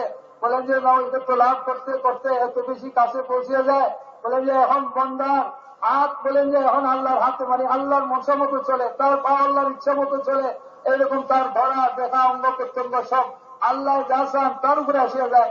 তো এই জন্য আমরা এই নফলেরও গুরুত্ব দিয়ে এই নফলগুলো আমরা আদায় করব, এটারও মস্ত করব। আর আমলের উপরে আমাদের ইকিন আসে, আল্লাহর ওয়াদার উপরে ইকিন আসিয়া যায়, এইটার জন্য ফাজাইলের মধ্যে আমাদের রাখতে হবে। এই জন্য ফাজাইলের তালিমেরও গুরুত্ব দিয়া আমাদের সেটার মধ্যে রাখতে হবে। ফাজাইলের তালিম করতে হবে। কেন বলেন যে আল্লাহ জাল্লা শানুহু মানাওয়ালের ওয়াদা আর ওইদের উপরে যাতে আমাদের ইকিন পয়দা হয়। এই জন্য বলতে যে ভাই দুস্থ যারা এখানে আমরা আছি নতুন পুরানা প্রত্যেককে বলতেছেন যে ভাই আমরা প্রত্যেকে এরকম ভাবে আমরা কি করব, ঘরের মধ্যে আমরা তালিম চালু করব। ফাজাইলের তালিম আমাদের ঘরে হবে, আমাদের মসজিদের মধ্যে ফাজাইলের তালিম হবে। আমরা এরকম গুরুত্ব দিয়ে ঘরেও তালিম করব, মসজিদের মধ্যে তালিম করব। এমনি ভাবি যেনারা আমরা আল্লাহ রাস্তায় যাইতেছি, আমরা আল্লাহ রাস্তায় ভিন্নওয়ালারা বলেন আমরাও এরকম তালিমের গুরুত্ব দিয়ে আমরা তালিম করতে হবে। এই ফাজাইলের তালিম আল্লাহ রাস্তায় যে আমরা বাইরেছি বলেন যে আমাদেরও এরকম ফাজাইলের তালিম হবে। তো আমরা যে ফাজাইলের তালিম করবো দোস্ত, বলেন যে এই ফাজাইলের তালিমের মধ্যে আমাদের ঠিক কি হবে? বলেন যে আমরা তালিমটা ফাজাইলের 2 বেলাই হবে, সকালেও হবে বিকালেও আমাদের তালিম হবে, 2 বেলায় আমাদের তালিম হবে। প্রথম সকালবেলায় যে আমাদের তালিমটা হবে, সেই তালিমের মধ্যে আমাদের 3টা জিনিস এমনি হবে। একটা হইল ভাই বুজুর্গ দুস্থ আমাদের কোরআন শরীফের মস্ত করতে হবে। আর বলেন যে 2 নম্বরে হইল এই মুনতাখাব হাদিস থেকে আমরা বলবো। আর এমনি ভাবে দুস্থ বলেন 3য় জিনিস হইল আমাদের 6 নম্বরের মুযাকারা হবে। বলেন যে দুস্থ এমনি ভাবে বলতেছে যে এখন সারা দুনিয়ার বিজ্ঞানের মধ্যে হাজির, সারা দুনিয়ার মার্কাজের মধ্যে আমাদের কি করব, সকালবেলায় আমরা মুনতাখাব হাদিস পড়বো। মুনতাখাব হাদিসের মধ্যে আল্লাহ রাস্তায় বাহির হওয়ার আদাব, আল্লাহ রাস্তায় বাহির হওয়ার ফজিলত এবং আল্লাহ রাস্তায় ধুলাবালি এগুলা বরদাস্ত করার মধ্যে কি আজের সওয়াব যেটা সাথীদের সামনে আসে। আর এটার দ্বারা এটার ইহতেসাব নিয়ে, এটার আগ্রহ নিয়ে যাতে সে আল্লাহ রাস্তায় যায়, এই জন্য প্রত্যেক মার্কেজের মধ্যে সকালবেলা এরকম ভাবে আমাদের মুনতাখাব হাদিস থেকে ওই সমস্ত আল্লাহ রাস্তায় বাহির হওয়ার মধ্যে কি ফজাইল, আল্লাহ রাস্তার মুজাহিদার মধ্যে কি আজর সওয়াব, এইগুলার তালিম হবে। নিজামুদ্দিনের মধ্যে আমাদের সেইটা এইরকম ফজাইল সকালবেলার যে তালিম হয় সেটার মধ্যে আল্লাহ রাস্তায় বাহির হওয়ার যে ফজাইল মুনতাখাব হাদিস সেটা পড়া হয়। এমনি আমরা আল্লাহ রাস্তায় বাইরিয়া এই সকালবেলার তালিমের মধ্যে সবচেয়ে প্রথম জিনিসটা যেটা করব সেটা হলো বলেন যে আমাদের কি করতে হবে, বলেন যে আমাদের কোরআন শরীফের মস্ত করতে হবে। কোরআন শরীফের মস্ত করার কি তরতিব হবে? আমাদের জমাতের মধ্যে যতজন শুদ্ধ করনেওয়ালা আছেন বলেন ততটা হালকা হবে। এরকম না যে সব পয়সা একটা আছে তালিম করিয়ে গেল, ভুল বনেওয়ালা ভুলই করলো, এরকম না। বলতে যত জমাত আমাদের জমাতে যতজন শুদ্ধ করতে জানে তারা এরকম ভাবে শুদ্ধ হালকা লাগাইবে আর একে কায়েদ করে সহি করবে। রাসূল পাক সাল্লাল্লাহু আলাইহি ওয়াসাল্লামের জমানায় ওই ব্যক্তিকে আমির বানাইতেন যে কোরআন শরীফ ভালো করে শুদ্ধ করতে পারে, যাতে তার শারীরের উপরে মেহনত করতে পারে, শিখাইতে পারে। তো এই জন্য যে কোরআন শুদ্ধ করত তাদেরই আমির বানাইতেন। রাসূল পাক সাল্লাল্লাহু আলাইহি ওয়াসাল্লাম এক জামাত বানাইছেন, তো জামাত বসে রয়েছে যায় নাই। আল্লাহ রাসূল জিজ্ঞাসা করলেন যে আপনারা এখানে বসে রয়েছেন, যান নাই কেন? ইয়া রাসূলুল্লাহ এখন তো আমাদের আমিরই ঠিক হয়নি। কারণ কোন জামাতে আল্লাহ রসুলের শুধু জামাত পাঠাইছেন, বড় জামাত পাঠাইছেন, কিন্তু কোন জামাতই আমির ছাড়া হয়নি। প্রত্যেক জামাতের মধ্যে আমির ঠিক করে দিয়েছেন, একজন আমির নির্ধারণ হয়েছে, তো এরপরে জামাত রওনা হয়েছে। জামাত তো আমির ছাড়া হয় না। তো এই জন্য বলেন যে রাসূল পাক সাল্লাল্লাহু আলাইহি ওয়াসাল্লাম যখন ওনারা বললেন যে রাসূলুল্লাহ আমরা কেমনে যাইবো, আমাদের তো আমিরই এখনো ঠিক করে দেন নাই। রাসূল পাক সাল্লাল্লাহু আলাইহি ওয়াসাল্লাম ওনাদের কাছে বসলেন, বসে এক এক ব্যক্তির কাছে বসলেন, বৈশা ওনাদের সড়ক থেকে কোরআন শুনলেন, শুনে এলাকার মধ্যে যিনি ভালো কোরআন পড়তে পারে তারে আমাদের জামাতের আমির বানাইয়া ওই জামাতকে চালাই দিলেন। এই জন্য আমাদের কি করতে হবে? জামাতের মধ্যে যদি একজন শুদ্ধ করতে হয় এটি হালকা হবে, যে কয়জন 2 জন হয় 3 জন হয় তো এরকম 3 হালকা 4 হালকা লাগবে। এক এক আয়াত আমরা শুদ্ধ করব। আর এদের মধ্যে আমরা এই কমাস কম 1 ঘন্টার মতো সময় আমরা এখানে খরচ করব। এই তালিমের মধ্যে কোরআনের মস্কের মধ্যে এখন 1 ঘন্টা লাগাইব। আর দ্বিতীয় হইল আমরা মুনতাখাব হাদিস থেকে পড়ব। মুনতাখাব হাদিস থেকে আমরা সকালবেলা তালিমের মধ্যে সব বাদ থেকে আমরা পড়ব। আর এর সাথে সাথে দুস্থ 6 নম্বরেরও আমরা মুযাকারা করব। 6 নম্বরের মুযাকারা আমরা এই সকালবেলার তালিমের মধ্যে করব। এই 3টা জিনিস আমাদের সকালবেলার তালিমের মধ্যে হয়ে যায়। আর বিকাল বেলায় যে তালিম হবে, বিকালের তালিমের মধ্যে আমাদের ফাজাইলে আমল থেকে পড়বো, ফাজাইলে সাদাকাত করবো। আর পুস্তিকা ওয়াহিদের যে কিতাব আছে সেটাও পড়বো, হেকায়েতে সাহাবাও পড়া হবে। তো বিকাল বেলার তালিমের মধ্যে ফাজাইলে আমল, সাদাকাত এগুলাতে ইমাম হবে। আর এর সাথে সাথে দুস্থ আরেকটাও করতে হবে, বলেন যে যখন হজের সময় আসবে, মানে হজের যখন কাম শুরু হয়ে যাবে, তো ফাজাইলে হজেরও তালিম হবে আমাদের। আমরা যখন হজের সময় আসে তখন আমরা ফাজাইলে হজ করি, এইরকম না। বলছে যখন হজের কারণই মানুষ শুরু করে তখনই হাজিরা হজে যাওয়ার জন্য কাম শুরু হয়ে যায়, তখন থেকে আমাদের ফাজাইলে হজেরও তালিম শুরু হয়ে যাবে। বিকাল বেলায় আমাদের আরেকটা আমল হবে, এই কিতাবগুলোর থেকে পড়া হবে। আর এর সাথে সাথে আমাদের একটু মুজাকেরা হবে। সেটা কি বলেন? সেটা হইল দুষ্ট, আমরা যেন সুবহানাল্লাহ জানি না, আত্তাহিয়াতু জানি না, তো এইগুলোরও আমাদের শিখানির মেহনত হবে। নামাজের তরিকাটা একটু, ওযু আর গোসল এগুলোর একটু তরিকাটা আমাদের সাথীদেরকে শিখাই দেওয়া হবে, যাতে আমরা সাথীরা মোটামুটি এগুলো আমাদের তাদের শুদ্ধ হয়ে যায়। সত্যি এটা মশলা হয়েছে, এই জন্য এগুলো আমাদের শেখানো হবে। তো এক তো তালিম হলে দুষ্ট, এটা যখন আমরা আল্লাহ রাস্তায় ফিরবো, তো আল্লাহ রাস্তায় যাওয়ার পরে আমাদের এইভাবে আমাদের তালিমটা হবে। সকাল বিকালের তালিমের মধ্যে এই আমলগুলো হবে। আরেকটা আমল হইলে দুষ্ট, যে আমরা যখন ফিরিয়া বাড়িতে যাইব, যারা আমরা আল্লাহ রাস্তায় যাইতেছি, আল্লাহ রাস্তার দিকে বাড়িতে ফিরবো, এমনি যারা বাড়িতে ফিরবো, আমরা যাই আমাদের ঘরের মধ্যে তালিম চালু করব। ঘরের মধ্যে আমাদের তালিম হবে। সেই রকম আমরা ফিরে যাই হাজ কাম করবো, আমাদের ঘরের তালিমের মধ্যে বলেন যে এইরকম ভাবে 5টা আমল হবে। যারা আমরা এখানের মধ্যে হাজির আছি, আমরা সবাই কথাটা নিয়ে নেই, সব খেয়াল করি। বলেন যে দুস্থ আমাদের ঘরের তালিমের মধ্যেও 5টা আমল হবে। যারা বলেন যে সেই 5টা আমল ঘরের মধ্যে, এর মধ্যে সবচেয়ে প্রথম আমল যেটা হবে, বলেন যে সেটা হইলে দুস্থ, বলেন যে কোরআন শরীফের হালকা লাগবে, কোরআন শরীফের মস্ক হবে ঘরের মধ্যে, যেটা হযরত সাহাবায়ে কেরামের সিরত থেকে এবং হযরতজির বয়ান থেকে আর হযরত এনামুল হাসান সাহেব রহমতুল্লাহ আলাইহি পুরানোদের নামে যে সিডি লিখছেন, সেটার মধ্যে পাওয়া যাইতেছে যে ওনারা ঘরের মধ্যে এই আমলগুলো করার কথা বলছেন। একটা হলো ওই দুস্থ কোরআনের মস্ক করার কথা বলছেন, ঘরের মধ্যে 6 নম্বরের আলোচনা, আর ফাজাইলের কি বলেন যে তালিমের কথা বলা হয়েছে। তা এমনি ভাবে আমাদের ঘরের মধ্যে প্রথম জিনিস যেটা হবে, সেটা হলো কোরআন শরীফের শিখানো হবে। সাহাবায়ে কেরাম রাদিয়াল্লাহু তাআলা আনহুর জামানায় মক্কা শরীফে যেই কোরআন নাজিল হয়েছে, সেটা ওনারা ঘরের মধ্যে শিখাইছেন। আপনি ভাবে আমাদেরও, আমি এক আয়াত শিখছি মসজিদে, বাংলেন এইটা যাই আমার ঘরে বিয়ে বাচ্চাদেরকে এরকম শিখাইব। সাহাবায়ে কেরাম তাই করতেন, ঘরের মধ্যে যাইয়া ওনারা মসজিদ থেকে কোরআন শিখছেন, তো সেটা ঘরে শিখাইতেন। হযরত ওমর রাদিয়াল্লাহু তাআলা আনহুর মতো মানুষ বলেন যে যিনি তলোয়ার লইয়া রাসূল পাক সাল্লাল্লাহু আলাইহি ওয়াসাল্লামকে খতম করার জন্য উনি রওনা হয়ে গেছেন, রাস্তার মধ্যে উনি জানতে পারলেন যে ওনার বোনের ঘরে ইসলাম ঢুকছে। এই কথা জানার পরে হযরত ওমর রাদিয়াল্লাহু ওই দিক থেকে ফিরে গেলেন। আর বলেন যে সেইখানে যাওয়ার পরে ওইখানে ওনার বোনের ঘরের মধ্যে কোরআন শিখানোর তালিম হচ্ছিল। হযরত আব্বাস রাদিয়াল্লাহু তাআলা সেইখানের মধ্যে কি করতেছিলেন? কোরআন শিখাইতেছিলেন। তো যখন ওইগুলা যায় উনি সেখানে সেই কোরআনের তালিমের কথা শুনলেন, তা আল্লাহ পাক ওনার দিন ঘুরে দিল, পরে উনি মুসলমান হয়ে গেলেন।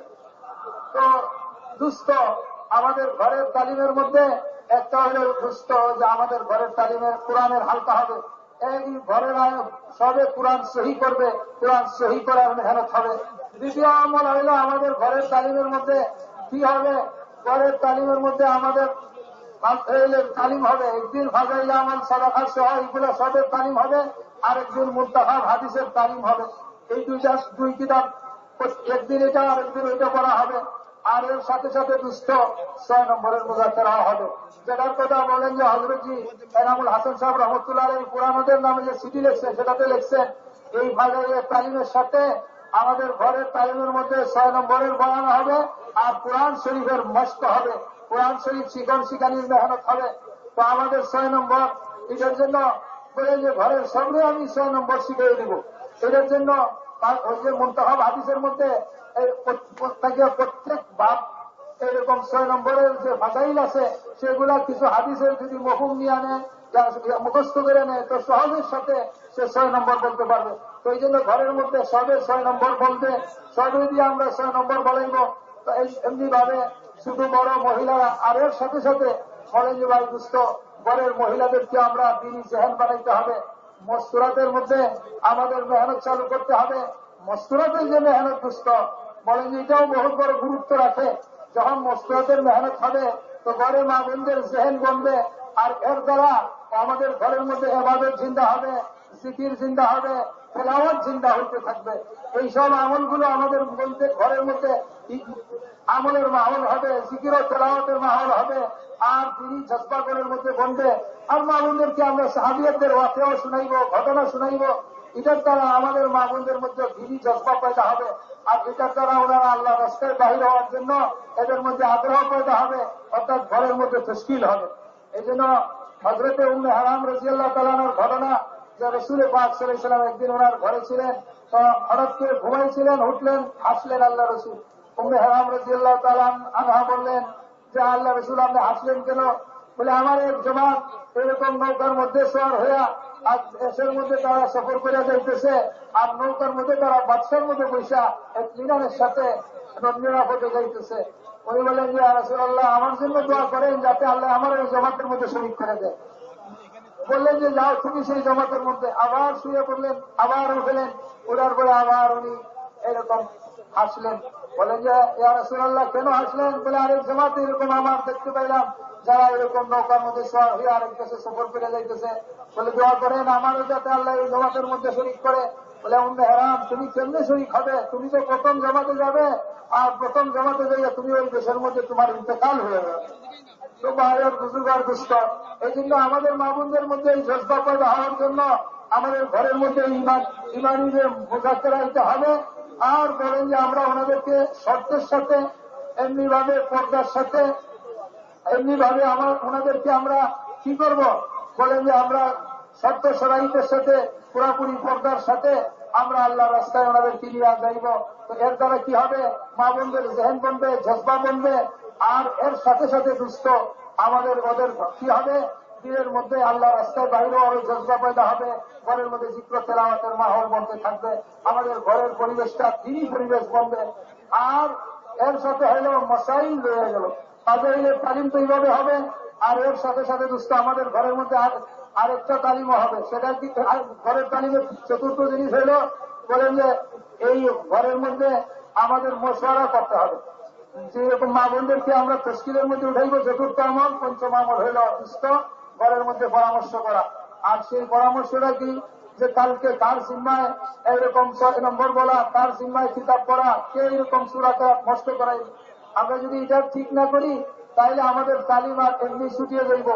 আমরা জিম্মাদারি যদি আমরা না লাগাই তো আমাদের তালিমটা সর্বদা ঘরের মধ্যে চালু থাকবে না, মাঝে মধ্যে হবে না। তো এই জন্য আমরা আগের থেকে মশওয়ারা করব। এই হইল আমাদের ঘরের তালিমের মধ্যে 5টা আমল। কোরআন শরীফের মস্ত করা, আর এইরকম কিতাব বাড়ি বাড়ি করে পড়া, আর 6 নম্বরের যে মুজাকেরা হবে, আর এমনি ভাবে মা বোনদেরকে আমরা আল্লাহ রাস্তায় যাওয়ার জজবা বানাইব, ঘরের মধ্যে দিনই জজবা সাহাবিয়াতের ওয়াকিয়াত বয়ান করে, আর আমরা ঘরের মধ্যে মশওয়ারা হবে। রয়ে গেলে এখন সুস্থ মশাইলের কথা। মশাইল যখন আমাদের হক বলেন যে মশাইল প্রত্যেকে আমরা আমাদের উলামায়ে কেরাম থেকে আমরা শিখবো, প্রত্যেকে আপনা আপনা ওলামাদের কাছ থেকে শিখবো। বলেন যে আমাদের মুযহাব হইল আহলে সুন্নাত ওয়াল জামাত, হইল আমাদের মুযহাব। আমরা হইলাম আহলে সুন্নাত ওয়াল জামাতের অনুসারী। এই জন্য আমরা প্রত্যেকে দুস্থ। বলেন যে আমাদের আহলে হক উলামায়ে কেরাম, আহলে সুন্নাত ওয়াল জামাতের উলামায়ে কেরাম যারা আহলে হক, বলেন যে ওনাদের থেকে আমরা প্রত্যেকে যারা মশালা শিখে নিব, মশালা ওনাদের কাছ থেকে শিখে আমাদের ইবাদতকে ঠিক করবো। আপনি ভাবে দুস্থ এই তালিমের মধ্যে আমাদের আরেক জিনিস হবে, সেটা হলো বলেন যে দুস্থ ঘরের তালিমই বাঁচতে হবে। যখন তালিম চলতে থাকবে তো দুইজন ঝুড়া বানিয়ে দেওয়া হবে। ওনারা আশেপাশে যত মানুষ আছে ওনাদেরকে খুশামত করবে, খুশামত করে মসজিদের মধ্যে আমরা তালিমের মধ্যে শরীক করবে। আমাদের তালিমও চলতে থাকবে, আর এর সাথে সাথে দুস্থ বলেন যে আমাদের তালিমি রাষ্ট্র চলতে থাকবে। এর সাথে হইল জিকির। বলেন যে জিকিরের মাধ্যমে আল্লাহ পাক রব্বুল আলামিনের হুকুম মানার যোগ্যতা পয়দা হয়। শুধু এলিম জিকির ছাড়া আল্লাহ পাক রব্বুল আলামিনের হুকুম, আল্লাহর আমল পুরা করার যোগ্যতা আসে না। এই জন্য আল্লাহ পাকের হুকুম মানার যোগ্যতা বলেন জিকিরের মাধ্যমে আসে। হযরত মাওলানা মুহাম্মদ ইলিয়াস সাহেব রাহমাতুল্লাহ আলাইহি ফরমাইছেন যে জিকিরের দ্বারা আল্লাহ জাল্লা শানুর হুকুম মানা তার মধ্যে যোগ্যতা পয়দা হয়। কিন্তু জিকির আল্লাহর জ্ঞানের সাথে আমাদের করতে হবে। বলছেন এই কথাটা হযরত রহমতুল্লাহ আলাইহি যদি কেউ ধ্যানে জিকির করে তো বলে যে এই জিকিরের দ্বারা আল্লাহ পাক রব্বুল আলামিনের সাথে তার সম্পর্ক তো হবেই না, বলতে আল্লাহ থেকে তার আরো দূরই আর বহুত পয়দা হয়ে যাবে, সম্পর্ক জোড়ার চেয়ে আরো দূরই পয়দা হবে। এই জন্য বলেন যে হযরত ঈসা আলাইহিস সালামও ফরমাইছেন যে যখন জিকির করবা তো তোমার জবান দিয়ে দিনের অধীন করো। তো এই জন্য বা আমরা উজুর সাথে বসবো, কিবলার দিকে বসে আমরা এই তসবিহ হাত থেকে পুরা করবো। 3 তসবিহ আমরা ধ্যানের সাথে আদায় করব। এক তসবিহ হইল কলমায়ে ইসলাম, সুবহানাল্লাহ, আলহামদুলিল্লাহ, লা ইলাহা ইল্লাল্লাহু, আল্লাহু আকবার। আর এমনি ভাবে এক তসবিহ হইল দুরূদ শরীফ, আর এক তসবিহ হইল ইস্তেগফার। সকালে কমস কম যদি 300, আর এমনি বিকালে 300, সকাল বিকাল এটার ইহতেমাম করতে হবে। আর এর সাথে সাথে আমাদের কোরআন শরীফ তেলাওয়াতেরও বহুতই ইহতেমাম করতে হবে। গুরুত্ব দিয়ে আমরা কি করব? কোরআন শরীফের তেলাওয়াত করব। কোরআন শরীফ আল্লাহ বলেন যে কোরআন শরীফ তো এটা আল্লাহ পাকের জাত থেকে বাইরে আসছে। আর এই কোরআন শরীফ যেটা আফজল জিকির, উত্তম জিকির বলা হয়েছে। আর কোরআন শরীফের মধ্যে যে ব্যস্ত হয়ে গেল, যে কোরআনের মধ্যে ব্যস্ত হবে, আর কোরআন তারে কোনো আল্লাহর দরবারে সওয়াল করতে পারলো না, আর দোয়ার মধ্যে লাগলো না, শুধু কোরআন তেলাওয়াতের মধ্যে ব্যস্ত হয়ে রইল, তো যে দোয়া করে আর সওয়াল করে আল্লাহ তার চেয়ে ওই ব্যক্তিকে উত্তম আর বেশি দান করবেন। তো এই জন্য আমরা আল্লাহ রাস্তায় আমরা এই বাইরে কোরআন শরীফের তেলাওয়াতের খুবই গুরুত্ব দিব। দুস্থ আল্লাহর রাস্তায় বাহির হইয়া আমরা কোরআন তেলাওয়াত করা, বলেন যে এটা তো বিশাল সওয়াব, বিশাল আজর সওয়াব। কোরআন শরীফ আল্লাহর রাস্তায় যে বাহির হইয়া পড়বে, তেলাওয়াত করবে, এটার বহুত দাম। কারণ যে আল্লাহ রাস্তায় বাহির হইয়া আমল করে, এই আমলের দাম হেরম শরীফের মধ্যে আমল করার চেয়েও বেশি হয়, বাড়িয়ে যায়। কারণ হেরম শরীফের মধ্যে যে বসে ইবাদত করে, এটার তো ফায়দা শুধু তারই সেই পাইতে থাকে, আর সেটা তার মধ্যে সীমাবদ্ধ। আর যে আল্লাহ রাস্তায় বাড়িয়ে আমল করে, আমল নিয়ে এসে আল্লাহ রাস্তায় ফিরতে থাকে মানুষের কাছে, তো এই তারা ফিরার দ্বারা যত মানুষ এই আমলের উপরে উঠলো, তো তার শর্ত সে পাইল। আর আল্লাহ রাস্তায় যাওয়ার কারণে সেটা তার থেকে অন্যর দিকে তার দিকে মানে অন্যর মধ্যে বসতে রইল, অন্য সেই আমল করতে রইল, তো ওনারাও আমল করে যে সব পাবে সেই সবও সে পাবে। কোরআন হাদিসের মধ্যে আসছে যে যেই ব্যক্তি আল্লাহ রাস্তায় বাহির হইয়া কোরআন শরীফ তেলাওয়াত করবে, এর বিনিময়ে তার নাম নবী, সিদ্দিক আর শহীদ আর সালিহিনের দপ্তরের মধ্যে লেখা হবে। আর এই আল্লাহ রাস্তায় বাড়িয়ে যে কোরআন শরীফ তেলাওয়াত করলো, এটার সম্মানার্থে তাকে ওই দলের মধ্যে গণ্য করা হবে। এই জন্য আমরা আল্লাহ রাস্তায় বাহির হইয়া দুস্থ খুবই গুরুত্ব দিয়া কোরআন শরীফের তেলাওয়াত আমরা করব। কোরআন শরীফটারে আমরা এরকম প্রত্যেকেই কোরআন শরীফ পড়ার চেষ্টা করব। আল্লাহ রাস্তায় তার ইহতিমাম হবে। আর এর সঙ্গে সঙ্গে আমরা কোরআন শরীফকে বুঝে পড়ারও চেষ্টা করব। দুস্থ বুঝে যদি পড়ি, তাহলে আমরা দিনের মধ্যে আরো বেশি তার আসর আর প্রভাব পড়বে। এই জন্য কোরআন শরীফটারে বুঝারও চেষ্টা করি, বুঝে কোরআন শরীফটা পড়ার জন্য চেষ্টা করি। এই যদি কোরআন একজনে বুঝে শূন্য পড়ে, তাহলে তার দিনের মধ্যে এটার প্রভাব বেশি বেশি পড়বে। আর এর সাথে সাথে দোস্ত মসনুন দোয়ারও আমাদের কি করতে হবে? মসনুন দোয়ারও আমাদের খুবই ইহতিমাম করতে হবে। মসনুন দোয়ার যদি ইহতিমাম না করি, বলেন যে ভাই মসনুন দোয়া এটা বহুতই বড় দোয়া, বলেন যে মসনুন দোয়া তো কবুলিয়তের দরজা পেয়ে গেছে। অর্থাৎ মসনুন দোয়া যেগুলো, এগুলো তো মকবুল দোয়া, এগুলো আল্লাহর দরবারে কবুল পাওয়ার দোয়া। এই জন্য এই দোয়ার গুলো আমরা খুবই ইহতিমাম করবো। তো সকাল বিকালের তসবিহ তো আমাদের পড়া হবে, আর কোরআন তেলাওয়াত হবে, আর এর সাথে সাথে এই 3 তসবিহ পড়বো। আর সাথে সাথে দুস্থ আমাদের কি করব? খেদমতও আমাদের করতে হবে, আমাদের আখলাককেও দুরুস্ত করতে হবে। এই জন্য আল্লাহ রাস্তায় বাহির হইয়া আমরা খেদমত করব। তো খেদমতের মধ্যে আল্লাহ রাস্তায় বাইরে খেদমত করা এটা বহুতই বড় আমল। সাহাবাই কেরাম আল্লাহ রাস্তায় বাইরে খেদমত করছেন, আল্লাহ রসুলও করছেন। রসুল পাক সাল্লাল্লাহু আলাইহি ওয়াসাল্লাম বাইতুল্লাহ শরীফ বলতেছে, তো রসুল পাক সাল্লাল্লাহু আলাইহি ওয়াসাল্লাম স্বয়ং উনি পাথর উঠাই উঠে কান্দে উঠে নিয়ে আসতেছেন। এক সময় সাহাবাই কেরামের সাথে রসুল পাক সাল্লাল্লাহু আলাইহি ওয়াসাল্লাম মদিনা শরীফের মসজিদ যখন বনতেছিল, তো বলেন যে ওই মসজিদ বনার সময় আল্লাহ রসুল স্বয়ং পাথর নিয়ে আসছেন তাদের উপরে উঠাইয়া। এমনি আল্লাহ রাস্তায় রসুল পাক সাল্লাল্লাহু আলাইহি ওয়াসাল্লাম যখন বাহির হয়েছেন, তো সাহাবাই কেরাম ছিলেন, খেদমতের টাইম হয়েছে, তো সাহাবাই কেরাম খেদমতে লাগছেন। কেউ ছাগল জবাই করতেছেন, কেউ এরকম ভাবে রুটি বানাইতেছেন, কেউ এরকম ছাগলের গোশত বানাইতেছেন। আল্লাহ রসুলের বলেন যে আমিও তোমাদের সাথে খেদমতে শরীক হইব। বলেন যে ওনারা সাথে আল্লাহ রসুলের খেদমতে শরীক হইলেন, এবং সবচেয়ে যেটা ঘাটিয়ার খেদমত আর এবং মুজাহিদ, সেটা বলেন যে আমি নিয়ে লাকড়ি নিয়ে আসবো। রসুল পাক সাল্লাল্লাহু আলাইহি ওয়াসাল্লাম লাকড়ি নিয়ে আসলেন। তো নিয়ে আসা ওনাদের সাথে শরীক হইলেন। তো খেদমতের মাধ্যমে মানুষের মধ্যে তাওয়াজু পয়দা হয়, খেদমতের দ্বারা মানুষের মধ্যে তাওয়াজু হয়, তার আখলাক ঠিক হয়। আর এমনি ভাবে আমাদের সমাজের মধ্যে অন্যের প্রত্যেকে আমি অন্যের খেদমত করব, অন্যের খেদমত আমরা করতে থাকবো, অন্যের খেদমত করার আমরা চেষ্টা করব, নিজে খেদমত নেওয়ার চেষ্টা করবো না। বলেন যে ভাই হাদিসের মধ্যে আসছে যখন অন্যের থেকে খেদমত নয় তো আল্লাহর সাথে তার সম্পর্ক কাটিয়ে যায়, আল্লাহর সাথে সম্পর্ক কাটিয়ে যায়। ঠিক এমনি ভাবে জিকির যে আছে, জিকিরের দ্বারা আল্লাহ পাকের সাথে বন্দার সম্পর্ক পয়দা হয়। আর যখন বন্দার সাথে আল্লাহর সম্পর্ক হয়ে যায় তো আল্লাহ পাকের বন্দার আর বন্দার মধ্যখানে যে সম্পর্ক আছে সেটাও আল্লাহ ঠিক করে দেন। একজন আজকে যে আমাদের আপসের সম্পর্ক নষ্ট হয়ে গেছে, আপসের সম্পর্ক নাই, এটা ছিন্ন হইল, এটার কারণ হইল আল্লাহর সাথে আমাদের সম্পর্ক ছিন্ন হয়ে আছে। যখন আল্লাহর সাথে আমাদের সম্পর্ক ছিন্ন ঠিক হবে তার বন্দার মধ্যখানে আল্লাহ পাকে সেই সম্পর্ককে ঠিক করে দিবেন। এমনি ভাবে খেদমতের মাধ্যমে আমরা যদি অন্যের থেকে খেদমত লই তাহলে আল্লাহর সাথে সম্পর্ক ছিন্ন হয়ে যায়। এই জন্য হযরত আবু বকর রাদিয়াল্লাহু তাআলা আনহু সালমান ফারসি রাদিয়াল্লাহু আনহুকে চিঠি লিখলেন যে আমি শুনছি তুমি নাকি একজন খাদিমকে খেদমতের জন্য নিতে চাও, শুনো খেদমত যদি যখন তুমি লইবে তো আল্লাহর সাথে তোমার সম্পর্ক ছিন্ন হয়ে যাবে। আরেক সাহাবী বলেন যে কোনদিন আমি মানুষের কাছে সওয়াল করবো না। এমনকি উনি এরকম ছিলেন যে উনি ঘোড়ার উপরে চড় আছেন, ওনার শাবক পড়ে গেছে, তো ভাই একজনে বলেন না যে আমার শাবকটা উঠাই দাও, বলতে উনি নিজে নামিয়ে ওনার ঘোড়ার পিঠ থেকে উনি শাবক উঠাইছেন।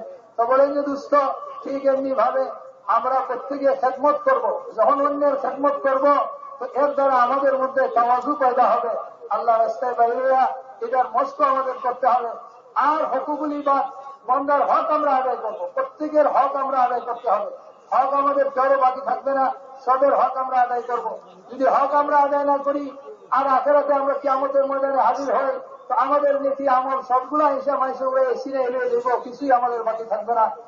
কিয়ামতের ময়দানে এক ব্যক্তি এরকম আসবে এবাদত করেওয়ালা, যার এবাদত পাহাড়ের চেয়ে বেশি, এত বেশি এবাদত দিয়ে আসবে, কিন্তু দোস্ত সে কারো এরকম ভাবে রক্ত ঝরাইছে, কারো কষ্ট দিছে, কারো হক এইরকম ভাবে মারছে, কারো ইজ্জত হানি করছে, এইরকম কামের মধ্যে সে ছিল।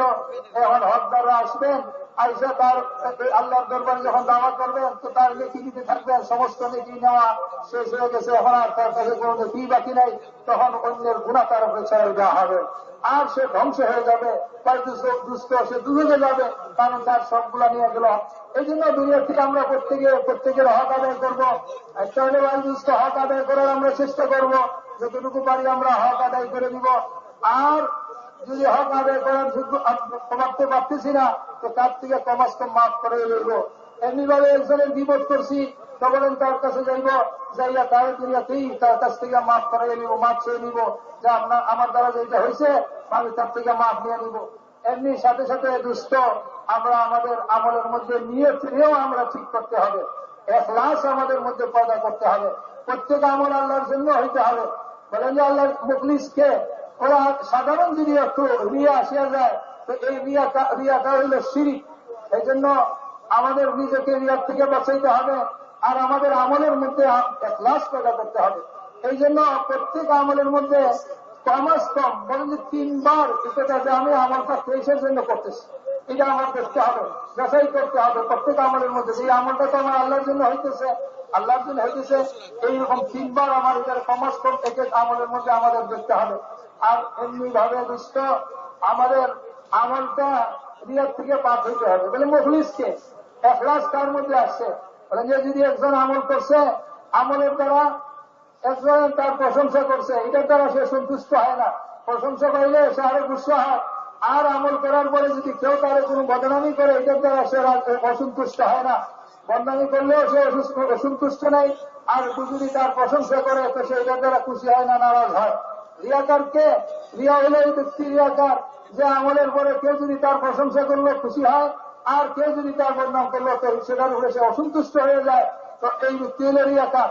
এই জন্য রিয়াকার হবে না, প্রত্যেকের আমলের মধ্যে আমাদের ইখলাস পয়দা করতে হবে, এটা মস্ত করতে হবে। আমরা এরকম ভাবে মেহনত করে আমাদের আমলের মধ্যে ইখলাস পয়দা করতে হবে, আমাদের আমলটা যাতে শুধু আল্লাহর জন্য হয়, অন্য কিছু না হয়। কারণ ভাই দুষ্ট যদি এর মধ্যে রিয়া এসে পৌঁছিয়ে যায় তো সাধারণ রিয়াটাও শিরকে পরিণত হয়, সেটাও শিরক। সমস্ত সিফাত আমাদের মধ্যে পয়দা হওয়ার জন্য বলেন যে আমাদের কি করতে হবে, আল্লাহর কাছে দোয়া করতে হবে। এরপরে আমরা যে আল্লাহ রাস্তায় বাইরে দিছি, বলেন যে আল্লাহ রাস্তায় এই জন্য বাইরে দিছি যাতে আমাদের মধ্যে এই সিফত গুলো আসে, এমনি ভাবে আমাদের মধ্যে আখিরাতের ফিকির পয়দা হয়, আর এমনি ভাবে আমাদের মধ্যে আমাদের ইসলাহ হয়। আমরা আল্লাহ রাস্তায় বাইরে দিছি, বলেন যে আমরা এই জন্য অন্যের ঘুষ দেখবো না, অন্যের ইসলাহের পিছনে, বলে যে অন্যকে আমি মুসলিম হইব না, বলছি আমি আমার নিজের ইসলাহের জন্য বাইরে। তো আমি যখন নিজের ইসলাহের জন্য বাইরে থাকবো, আমি নিজের ইসলাহের জন্য আমি ফিরবো, তো আমার এর দ্বারা আল্লাহ পাকে একদিন আমার মুসলিম বানাই দিল।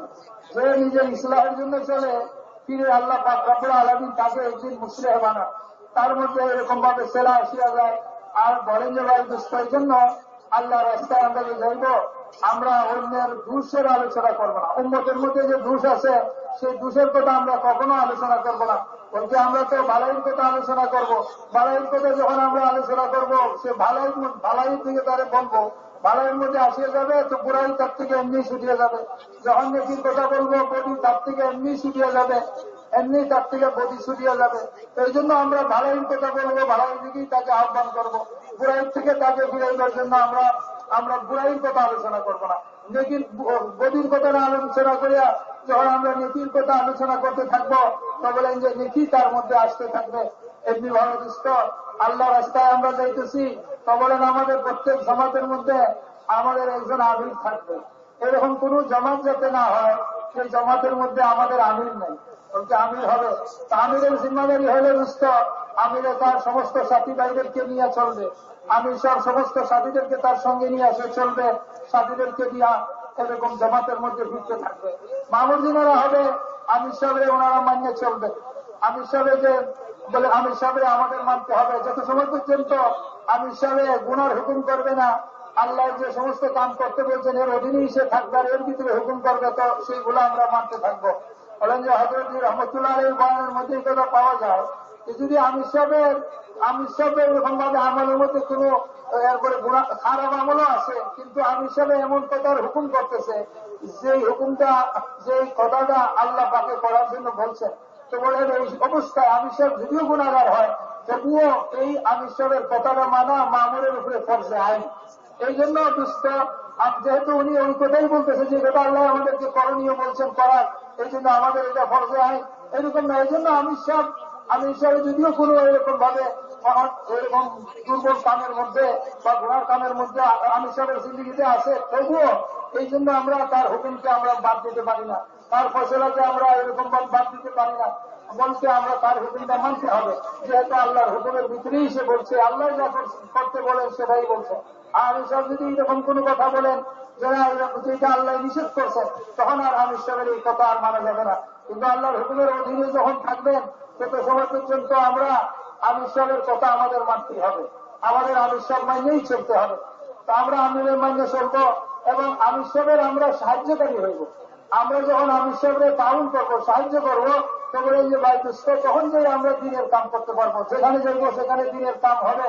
তো আমরা এরকম ভাবে ওই আমির সাহেবের সাহায্যকারী হয়ে থাকবো, আমির সাহেবের সাথে জড়িয়ে থাকবো, আমির সাহেবের মাইনেই চলবো। আমির সাহেব যত সময় পর্যন্ত আল্লাহ হুকুমের অধীনে হুকুম করতে থাকবেন। এমনি ভাবে আমরা যখন সফর করবো, তো আমরা কি করবো, লাইয়ানির থেকে নিজেদেরকে বাঁচাইব। কোন লাইয়ানি কামের মধ্যে আমরা লাগবো না, এই বেহুদা কামের মধ্যে লাগবো না, বেহুদা কোনো কথাবার্তা বলবো না। বলতে দুষ্ট আমরা তো তিনটা কামের মধ্যেই লাগবো। একটা হইলো বলেন যে দাওয়াত, আরেকটা হইলো তালিম আর ইবাদত। হযরত উমর রাদিয়াল্লাহু তাআলা ফরমাইছেন যে যদি তিন আমল না থাকতো তাহলে তো আমি দুনিয়াতে থাকাতেই পছন্দ করতাম না। আখেরাতে এক নম্বর হলো আল্লাহ রাস্তায় ফিরা, বলে যে আল্লাহ রাস্তায় ফিরা তো দাওয়াতই হইল। আর দুই নম্বর হইলো যে ইবাদতে লম্বা লম্বা সেজদা করা, সেটা ইবাদত। আর তৃতীয় হইলো যে উলামায়ে হকের মজলিসে বসে হক কথাগুলো গ্রহণ করা, এদের থেকে হক কথা শিখা। এই তিন কাম যদি না হইতো তাহলে এটা আমি আর দুনিয়াতে থাকাকেই পছন্দ করতাম না। তো আমরা এর বাহিরে কোনো কামের মধ্যে লাগবো না, অর্থাৎ লাইয়ানির থেকে আমরা নিজেকে নিজে বাঁচাইব, আমরা ইভেন্টের মধ্যেই লাগবো। আর বলে যে আমরা নজরের হেফাজত করতে থাকি, আল্লাহ রাস্তায় আমরা যাইব যে আমরা নজরের হেফাজত করবো। দুষ্ট বলেন যে আমরা দুনিয়ার দিকে আমরা থাকাইব না, আর দুনিয়া নজরে আসলেও দুনিয়ার নফরতের নজরে দেখবো, দৃষ্টিতে দেখবো। যদি আমরা দুনিয়াকে নফরতের দৃষ্টিতে দেখি তো দুনিয়ার প্রভাব আমাদের অন্তর থেকে চলে যাব। কিন্তু যদি আমরা আল্লাহ রাস্তায় চাইতেছি আর আমাদের নজর দুনিয়ার উপরে পড়ে আর দুনিয়ার চিজ আসবাবকে আমরা মহব্বতের নজরে দেখি, দৃষ্টিতে দেখি, তাহলে বলেন যে আমাদের অন্তরের মধ্যে সেটার আসর এসে করবে, তার প্রভাব পড়ে যাবে। এই জন্য আমরা নজরে হেফাজত করে দেখব আর দুনিয়াকে আমরা নফরতের নজরে দেখবো, যাতে আমাদের দিন থেকে সেই দুনিয়ার চিজ আসবাবের প্রভাব বাইরে যায়। আর আমরা আল্লাহ রাস্তায় যে যাইতে থাকবো, আমাদেরকে দুষ্ট যে গানের রূপ দিছে সেই রূপের উপরে আমরা চলে যাব। যেখানে আমাদেরকে রূপ দেওয়া হয়েছে সেই রূপ আমরা মন মতো বদলাইব না। ফলে যদি আমরা রূপ আমরা বদলে নিলাম, তাহলে আমরা টাকাটাকে নষ্ট করে দিলাম। আমাদেরকে টাকাটার উপরে বানানো হয়েছিল, আমরা সেটাকে নষ্ট করলাম। এই জন্য আমরা নিজেরা কখনো আমাদের রূপকে বদলাইব না, যে রূপে দেওয়া হয়েছে সেই রূপে। আর আমরা নিজেরা মন মতো আমরা কি করব না, রূপ বানাইব না। বলতে দুষ্ট যে রূপ আমাদেরকে দেওয়া হয়েছে সেই রূপের উপরে আমরা চলতে থাকবো। আর আমরা সফর করব, তো আমরা যে সফর করবো দুষ্ট, আমরা যদি গাড়িতে যাইতে হয় তো গেলাম, কিন্তু চেষ্টা করবো পায়দল যাওয়ার। পায়দল যাওয়ার মধ্যে বিশাল আল্লাহ রাস্তায় পায়দল ফিরার মধ্যে বিশাল ফাজাই। বলেন যে সাহাবায়ে কেরাম যাইতেছিলেন আল্লাহ রাস্তায়, তো ফজিলত শোনানো হয়েছে যে যেই কদম আল্লাহ রাস্তায় চলবে এই কদম জাহান্নামের আগুনে হারাম হয়ে যাবে। শোনার সাথে সাথে সাহাবায়ে কেরাম আপনা আপনার সওয়ারের থেকে সব নামিয়ে আসলেন। আল্লাহ ওই দিনের মতো এই দিনের মতো আর কোনোদিন দেখা যায় নাই যে সাহাবায়ে কেরাম একটু পায়দল চলতেছেন, অথচ ওনাদের সাথে সওয়ারি ছিল। সওয়ারি থাকা সত্ত্বেও ওনারা ঘোড়ার থেকে নামিয়ে পড়লেন আর পায়দল চলতে রইলেন। হযরতে আবু বকর রাদিয়াল্লাহু তাআলা আনহু হযরতে উসামা রাদিয়াল্লাহু আনহুকে রক্সুত করতেছেন, উনি পায়ে চলতেছেন। তোমার বলা হইলো যে আমি উঠে না সওয়ারির উপরে, বলেন না আমি উঠবো না। বলছি আমি তো আল্লাহ রাস্তায় কদম উঠাইতে চাই, আল্লাহ রাস্তায় তোমাকে রক্সুত করতে চাই, কারণ এক এক কদমের বিনিময় আল্লাহ 700 করে বেশি দান করবে।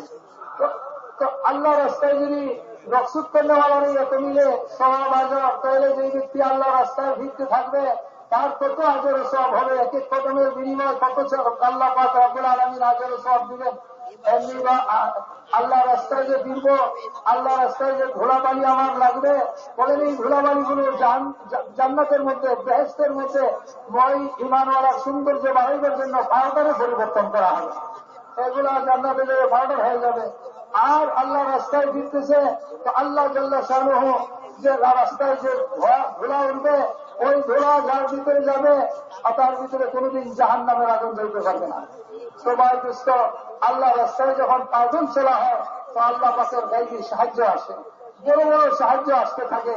আল্লাহ রাস্তায় যখন পায়দল চলে, রাসূল পাক সাল্লাল্লাহু আলাইহি ওয়াসাল্লাম যখন পায়দল তাইফ ওয়ালাকে দাওয়াত দিতে গেলেন, তো দাওয়াত দেওয়ার জন্য ওখানে যাওয়ার পরে যে ওনার উপরে আসলো কষ্ট, এরপরে আসমান থেকে আল্লাহ পাক রব্বুল আলামিন পাহাড়ের জিম্মাদার ফেরেশতারে বাড়াই দিয়েছেন।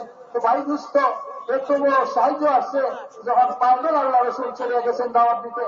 ওই রাত্রেও এতটা বলা হয়েছে যে রাসূল পাক সাল্লাল্লাহু আলাইহি ওয়াসাল্লাম কিরকম ভাবে ইনফিরাদি দাওয়াতের এই কি করছেন, ইনফিরাদি দাওয়াতের গুরুত্ব দিচ্ছেন।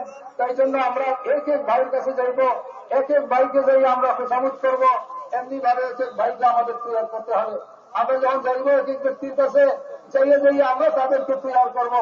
এইরকম যাওয়া এক এক লোককে যাইয়া তৈরি করা, এটা কোনো বদল হইতে পারে না। ইনফিরাদি দাওয়াত যেটাকে বলা হয় এইটার কোনো বদল নাই। এই জন্য দোস্ত আমরা কি করব, আমরা ওই রকম ভাবে যাইতে থাকবো। ওনাদের পিছনে আমরা এক এক ভাইকে যাইয়া তৈরি করবো আল্লাহ রাস্তায়। তো আমাদেরকে সেইখানে যাওয়ার জন্য যে রূপ দেওয়া হইল আমরা সেখানের মধ্যে যাইব। মসজিদের মধ্যে আমরা যে যাইব দোস্ত, মসজিদের মধ্যে যাওয়ার পরে মসজিদের মধ্যে আমরা আদবের সাথে থাকবো, মসজিদের মধ্যে আদবের সাথে ঢুকবো। আর এরপরে মসজিদে যাওয়ার পরে আমাদের যে কাম হবে আমরা সেই কাজের মধ্যে মশওয়ারা করবো, মশওয়ারা করতে হবে। মসজিদের মধ্যে যে আমরা আপসে আমির মামুল মিললে আমরা মশওয়ারা করবো, আমরা আমিরের উপরে ইখতিলাফ করবো না। আমির সাহেব সাথী ভাইদেরকে নিয়ে মশওয়ারা করবেন, সাথী ভাইরা রায় দিয়ে দিবে। আর সাথী ভাইরা রায় দেওয়ার পরে সেটার উপরে ফয়সালা হয়ে গেল, বলেন যে ফয়সালা সবে আমরা মানিয়ে নিব। এমনিভাবে ফয়সালা কৃত জিনিস একটা ফয়সালা হয়ে আছে, আমি আর জানি না, এই জন্য আমি এটারে মানি না বা ওইটার উপরে আমি ইখতিলাফ করলাম, বলেন যে এটা হইতে পারে না। বলকে আমির সাহেব যখন আমরা একটা জিনিস ফয়সালা সিদ্ধান্ত হয়ে গেছে, আর এটা যদি আল্লাহর হুকুম অর্থাৎ শরীয়তের ভিতরে থাকে, তাইলে মামুরের উপরে যা ওয়াজিব তার এই কথা মানা। এটার মধ্যে ইখতিলাফ হইতে পারে না। যদি না জানি আমি জিজ্ঞেস করতে পারি, কিন্তু আমি জানি না বলে অথচ এটা ফয়সালা করা জিনিস, এটার উপরে ইখতিলাফ করা, আমরা আপসের মধ্যে দ্বিমত করা বলে যেটা হইতে পারে না। এই জন্য আমরা যেটা ফয়সালা হয়ে গেছে আমরা সবাই এটা মানবো, মান্য কাম করব। আমরা মশলা হয়ে গেল, এরপরে আমরা অমুমি রাষ্ট্রের মধ্যে ঠিক বানাইব। মশলার মধ্যে আমরা মহল্লার সাথীকে আমাদের সাথে শরিক করব, কারণ তাইলে তো ওনারা আমাদের সাথে কামের মধ্যে শরিক হবে, আর নাহলে তো শরিক হবে না। তো বলেন অমুমি রাষ্ট্র হবে। আর এই অমুমি রাষ্ট্র এই দাওয়াত আর তবলিগের জন্য মেরুদণ্ডের মতো দৃষ্ট, বলেন যে এটা মেরুদণ্ড। আর এই এটার মধ্যে মহল্লার লোক সেইভাবে হবে, আমাদের রাহবার আমাদের জমাত থেকে আমির হবে, এমনি ভাবে আমাদের অমুমি রাষ্ট্র হবে। আমাদের অমুমি রাষ্ট্র ভাই দুষ্ট বুজুর্গ এহতেমামের সাথে গুরুত্ব দিয়ে করব। আর এমনি ভাবে দুষ্ট আমরা কি করব, বলেন যে ওইখানের মধ্যে খুশুসি রাষ্ট্র আমাদের হবে, এমনি ভাবে রূপে ক্লিয়ার করার জন্য তস্কিরি রাষ্ট্র হবে, উসুলি রাষ্ট্র, এই সব রাষ্ট্র আমরা করব। আর এর সাথে সাথে আল্লাহ পাকের আমরা যেখানে গেছি আল্লাহ রাস্তায় আমরা যারা যাইতেছি, আমরা ওইখানে যাইয়া 5 কাম এরকম চালু করব, 5 কাম আমরা সেখানে করব। যিনারা বাড়িতে যাচ্ছেন ফিরিয়া ওনারা তো সেই বাড়িতে যাইয়া ওই 5 কাম করবেন, ওইভাবে আমরা আল্লাহ রাস্তায় 5 কাম করব। যে ব্যক্তি আল্লাহ রাস্তায় 5 কাম করবে সে তো বাড়িতে যাইয়াও সেই 5 কাম করবে। আর যে ব্যক্তি আল্লাহ রাস্তায় সেই 5 কাম চালু করলো না, সেটার উপরে মেহনত করলো না, তো বলেন যে সে যেখানে গেল সেইখানেও তার দ্বারা কোনো কাম হইল না, আর বাড়িতে ফিরে গেলে তো সে কোনো 5 কাম করবেই না। এই জন্য যেখানে যাইবো আমরা সেইখানে আমরা নিজেরা ওই মসজিদের 5 কাম এই জন্য আমরা করবো। আর আমরা ফিরিয়া বাড়িতে যাইয়াও সেই কাম করব। এমনি ভাবে মসজিদকে আমরা আবাদ করব। দুই জিনিস আল্লাহর গুসাকে ঠান্ডা করে দেয়। একটা হইল মসজিদ আবাদ, আর একটা হইল ভাই দুষ্ট পায়দল চলে আল্লাহ রাস্তায়। যখন পায়দল চলতে থাকে আর মসজিদ আবাদ হইতে থাকে, এর দ্বারা আল্লাহ পাকের গুসা ঠান্ডা হয়ে যায়, আল্লাহ নারাজি উঠিয়ে যায়। এই জন্য দূরের ইহতেমাম করবো, যেখানে যাইব সেখানেও মসজিদ আবাদ করব, ফিরে যাইয়া আমরা মসজিদ আবাদ করব। এমনি দুষ্ট আমরা যেখানে যাইব আমরা সেইখানে যাই আমরা আল্লাহ রাস্তায় লোককে বাইর করব, লোকে তৈরি করব, জামাত তৈরি করব, আল্লাহ রাস্তায় জামাত বাইর করব। বলতেছেন যে দুষ্ট চাই আমরা জামাত ইউরোপেই বানাই অথবা আমেরিকাতেই হোক, আফ্রিকাতে জামাত বনো, আর আরবিস্তানে জামাত বনো, আর অস্ট্রেলিয়ার অন্য যে কোনো দেশে দুনিয়ার জামাত বনবে। বলেন যে আমরা যখন নতুনদের জামাত হবে এই জামাতকে আমরা নিজামুদ্দিনে পাঠাইব। এইখানের মধ্যে আইসা পুরানোদের মাহলের মধ্যে থাকবে, দেওয়াত এবং দিল্লি আর তার আশপাশের মধ্যে ঘুরবে ফিরবে, ফিরিয়া তারা পুরানোদের সহমতে কাম শিখবে। আর যারা পুরানো নিজামুদ্দিনে ওনাদের সময় লাগছে, এইরকম ভাবে বাংলাদেশের রায়গঞ্জে যাদের সময় লাগছে, এইরকম সাথীদের যখন জমাত তৈরি হবে এই সমস্ত সাথীদেরকে আমরা ওই সমস্ত দেশে পাঠাইব যেখানে কাম নাই, সেখানে যাই আর মেহনত করে কাম উঠাইবে। আর নতুন ভাই যিনারা তৈরি হইতেছে, যাদের জমাত করতেছে, এনাদেরকে আমরা ওই নিজামুদ্দিনে পাঠাই দিব। কেন বলেন যে এই সমস্ত পুরানা আজও আছেন যিনারা মেহনত করছেন, আর যাদের মেহনতের উপরে কাম চালু হয়েছে, মেহনতে এরকম মানুষ আছেন অনেক, এরকম ব্যক্তি দিল্লি এবং তার আশপাশে আসেন। যখন ওনারা আসবে ওই পুরানোদের সহমতের মধ্যে ওনারা থাকবে, নিজামুদ্দিনের মাহলের মধ্যে থাকবে, তো এর দ্বারা ওনারাও কাম শিখবে, কাম তাদের বুঝে আসবে, কাম করা তাদের জন্য সহজ হয়ে যাবে। তো এই জন্য আমরা এইরকম লোকদেরকে আমরা তৈরি করে নিজামুদ্দিনে পাঠাইব। আর পুরানো যাদের জমাত তৈরি হয়ে যাবে তো আমরা নিজামুদ্দিনে জিজ্ঞেস করবো যে এনার এই জমাতগুলো কোথায় ব্যবহার হইতে পারে। তো নিজামুদ্দিনের টাকা হিসেবে এই জমাতগুলো ব্যবহার হবে। সারা দুনিয়াতে যেখানেই জমাত বনবে সারা দুনিয়ার জমাত নিজামুদ্দিনে আসবে, আর নিজামুদ্দিনে কাগজের উপরে পুরানোদের জমাত ব্যবহার হবে। তো ভাই দুষ্ট আমরা যেখানেই যাইব এইরকম ভাবে যাইয়া জমাত নগদ তৈরি করবো। আর এই যখন জমাত তৈরি করতে করতে আমরা আর এই মোকামি কাম করতে করতে চলবো। এমনিভাবে আমরা যারা আল্লাহ রাস্তায় বাইরেছি আমরা প্রত্যেকে যেখানে যাইব বলেন যে ভাই আমরা মোকামি কামকে জমাইব। এই প্রত্যেক মসজিদের মধ্যে বলেন যে মসজিদের আমল জিন্দা হয়ে যায়। আমরা এরকম তরতিব না বানাই যে এক এক মসজিদের মধ্যে একদিন রইলাম, 2 দিন রইলাম, এরপরে মসজিদ ভর্তি করে দিলাম, বলেন যে এরকম যাতে না হয়। বলেন যে এটা তো হযরত মাওলানা মোহাম্মদ ইলিয়াস সাহেব রহমতুল্লাহ আলাইহি জামাতকে চিঠি লিখছেন, বলেন যে তোমরা যে এরকম কাম পুরা না করে সামনে চলে যেতেছ, এটা তো শয়তানের হরকত, এটা শয়তানে তোমাদেরকে দিয়ে করাইতেছে যে তোমরা এরকম কাম পুরা না করে সামনে চলো। এই জন্য আমরা কি করব? যেখানেই যাইব সে গায়ের মধ্যেই দুষ্ট। আমরা কি করব? বলেন যে আমরা এহতেমামের সাথে ওইখানে কাম জমাইবার চেষ্টা করব। মসজিদের মধ্যে 5 কাম চালু হয়ে যায়, আর এমনি প্রত্যেক ঘরের মধ্যে ওই 5 কামের কথা যে বলা হলো, প্রত্যেক ঘরের মধ্যে এই 5 কাম চালু হয়। সেটার জন্য আমাদের জামতুল মেহনত করবো। যখন এটা হয়ে যাবে চালু, এরপরে আমরা মসজিদ বদলাইব। এর জন্য যে কয়দিন লাগে এখানে আমরা সময় খরচ করব। আর বলেন যে ভাই দুষ্ট, আমরা যারা এই কাম নিয়ে এখন আমরা এতদিন করে এই কাম নিয়ে চলি নাই, এই কাম করি নাই, এই জন্য আমরা প্রত্যেকে আল্লাহর দরবারে মাপ চাইব, ইস্তেগফার করব। বলেন যে আমরা মাপ চাইতে হবে। আর শুধু আমরাই মশলা না, ওদের পুরা উন্নতের পক্ষ থেকে আমরা মাপ চাইতে হবে আল্লাহর দরবারে, যে আমরা এতদিন পর্যন্ত এই কামরে আমরা কাম বানাই নাই, এই জন্য আল্লাহর কাছে আমরা খাতাদার, এই জন্য আমরা মাপ চাইতে হবে, ইস্তেগফার করতে হবে। আর এমনি ভাবে আমরা আমাদের কি করতে হবে? বলেন আমরা আগামীতে এই কামকে করতে হবে।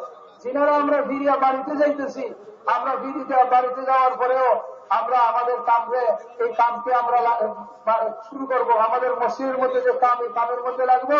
আর আমরা এখান থেকে নিয়ত করে যাইব কাম করে, যে জলদি আমরা যত জলদি পারি বাড়িতে যাওয়ার পরে আমরা আল্লাহ রাস্তায় বাইরে হইব। আর মসজিদের সেই 5 কাম আমরা করব। এখান থেকে বলেন যে আমরা প্রত্যেক বছর 4 মাস দিব, আর মাসে 10 দিন লাগাইব, আর রোজার 8 ঘন্টা দিব। এটার নিয়ত করি। বলেন যে এটার পাক্কা নিয়ত আর আজাইন করিয়া এরপরে আমরা যাই। যদি আমরা বড়টার নিয়ত করি তাহলে ইনশাআল্লাহ আমরা শুরুটা করারও তৌফিক পেয়ে যাইব। এই জন্য আমরা বাড়িতে যাওয়ার পরে নিয়ত তো এটা করেই যাইব যে আমরা বছরে 4 মাস লাগাইব, রোজানা আমরা 8 ঘন্টা দিব, মাসে 10 দিন দিব। আর ফিরে যখন বাড়িতে যাইব দুস্থ মসজিদের 5 কাম শুরু করব। ঘরের মধ্যে যেরকম মেহনত হবে, মসজিদের মধ্যে আমরা রোজানা তালিমের মধ্যে বসবো, রোজানা মশলা করব। আর রোজানা এরকম ভাবে সময় ভারিক করে মসজিদে দিব। আর হইলে ভাই দুস্থ সপ্তাহে 2 গাছটা করবো, ফলের মোকাবিলা 2 গাছটা করবো। আর এরপরে মাসে 3 দিন লাগাইব। এই কামগুলো আমরা যাইয়া করতে থাকবো। আর এই কামের ভিতরে আমরা থাকবো। আর এরপরে বলেন যে দুস্থ আর একটা কাম হইল, যিনারা আমরা আল্লাহ রাস্তায় যাইতেছি, বিশেষভাবে আমরা নিজেকে লাইয়ানির থেকে বাঁচাইতে হবে। লাইয়ানি কোনো কামের মধ্যে আমরা নিজেকে লাগাইব না, সম্পূর্ণ সেটার থেকে আমরা বাঁচিয়ে থাকবো। লাইয়ানি কোনো কাম, লাইয়ানি কোনো কথাবার্তা, বেকার কথাবার্তা, বেকার কোনো কামের মধ্যে লাগবো না। এটা বড় ক্ষতিকর জিনিস। এক সাহাবী এইরকম অহুদের ময়দানে উনি শহীদ হয়ে গেছেন। অহুদের ময়দানে শহীদ হওয়ার পরে ওনার লাশ ওনার ঘরে পৌঁছানো হয়েছে।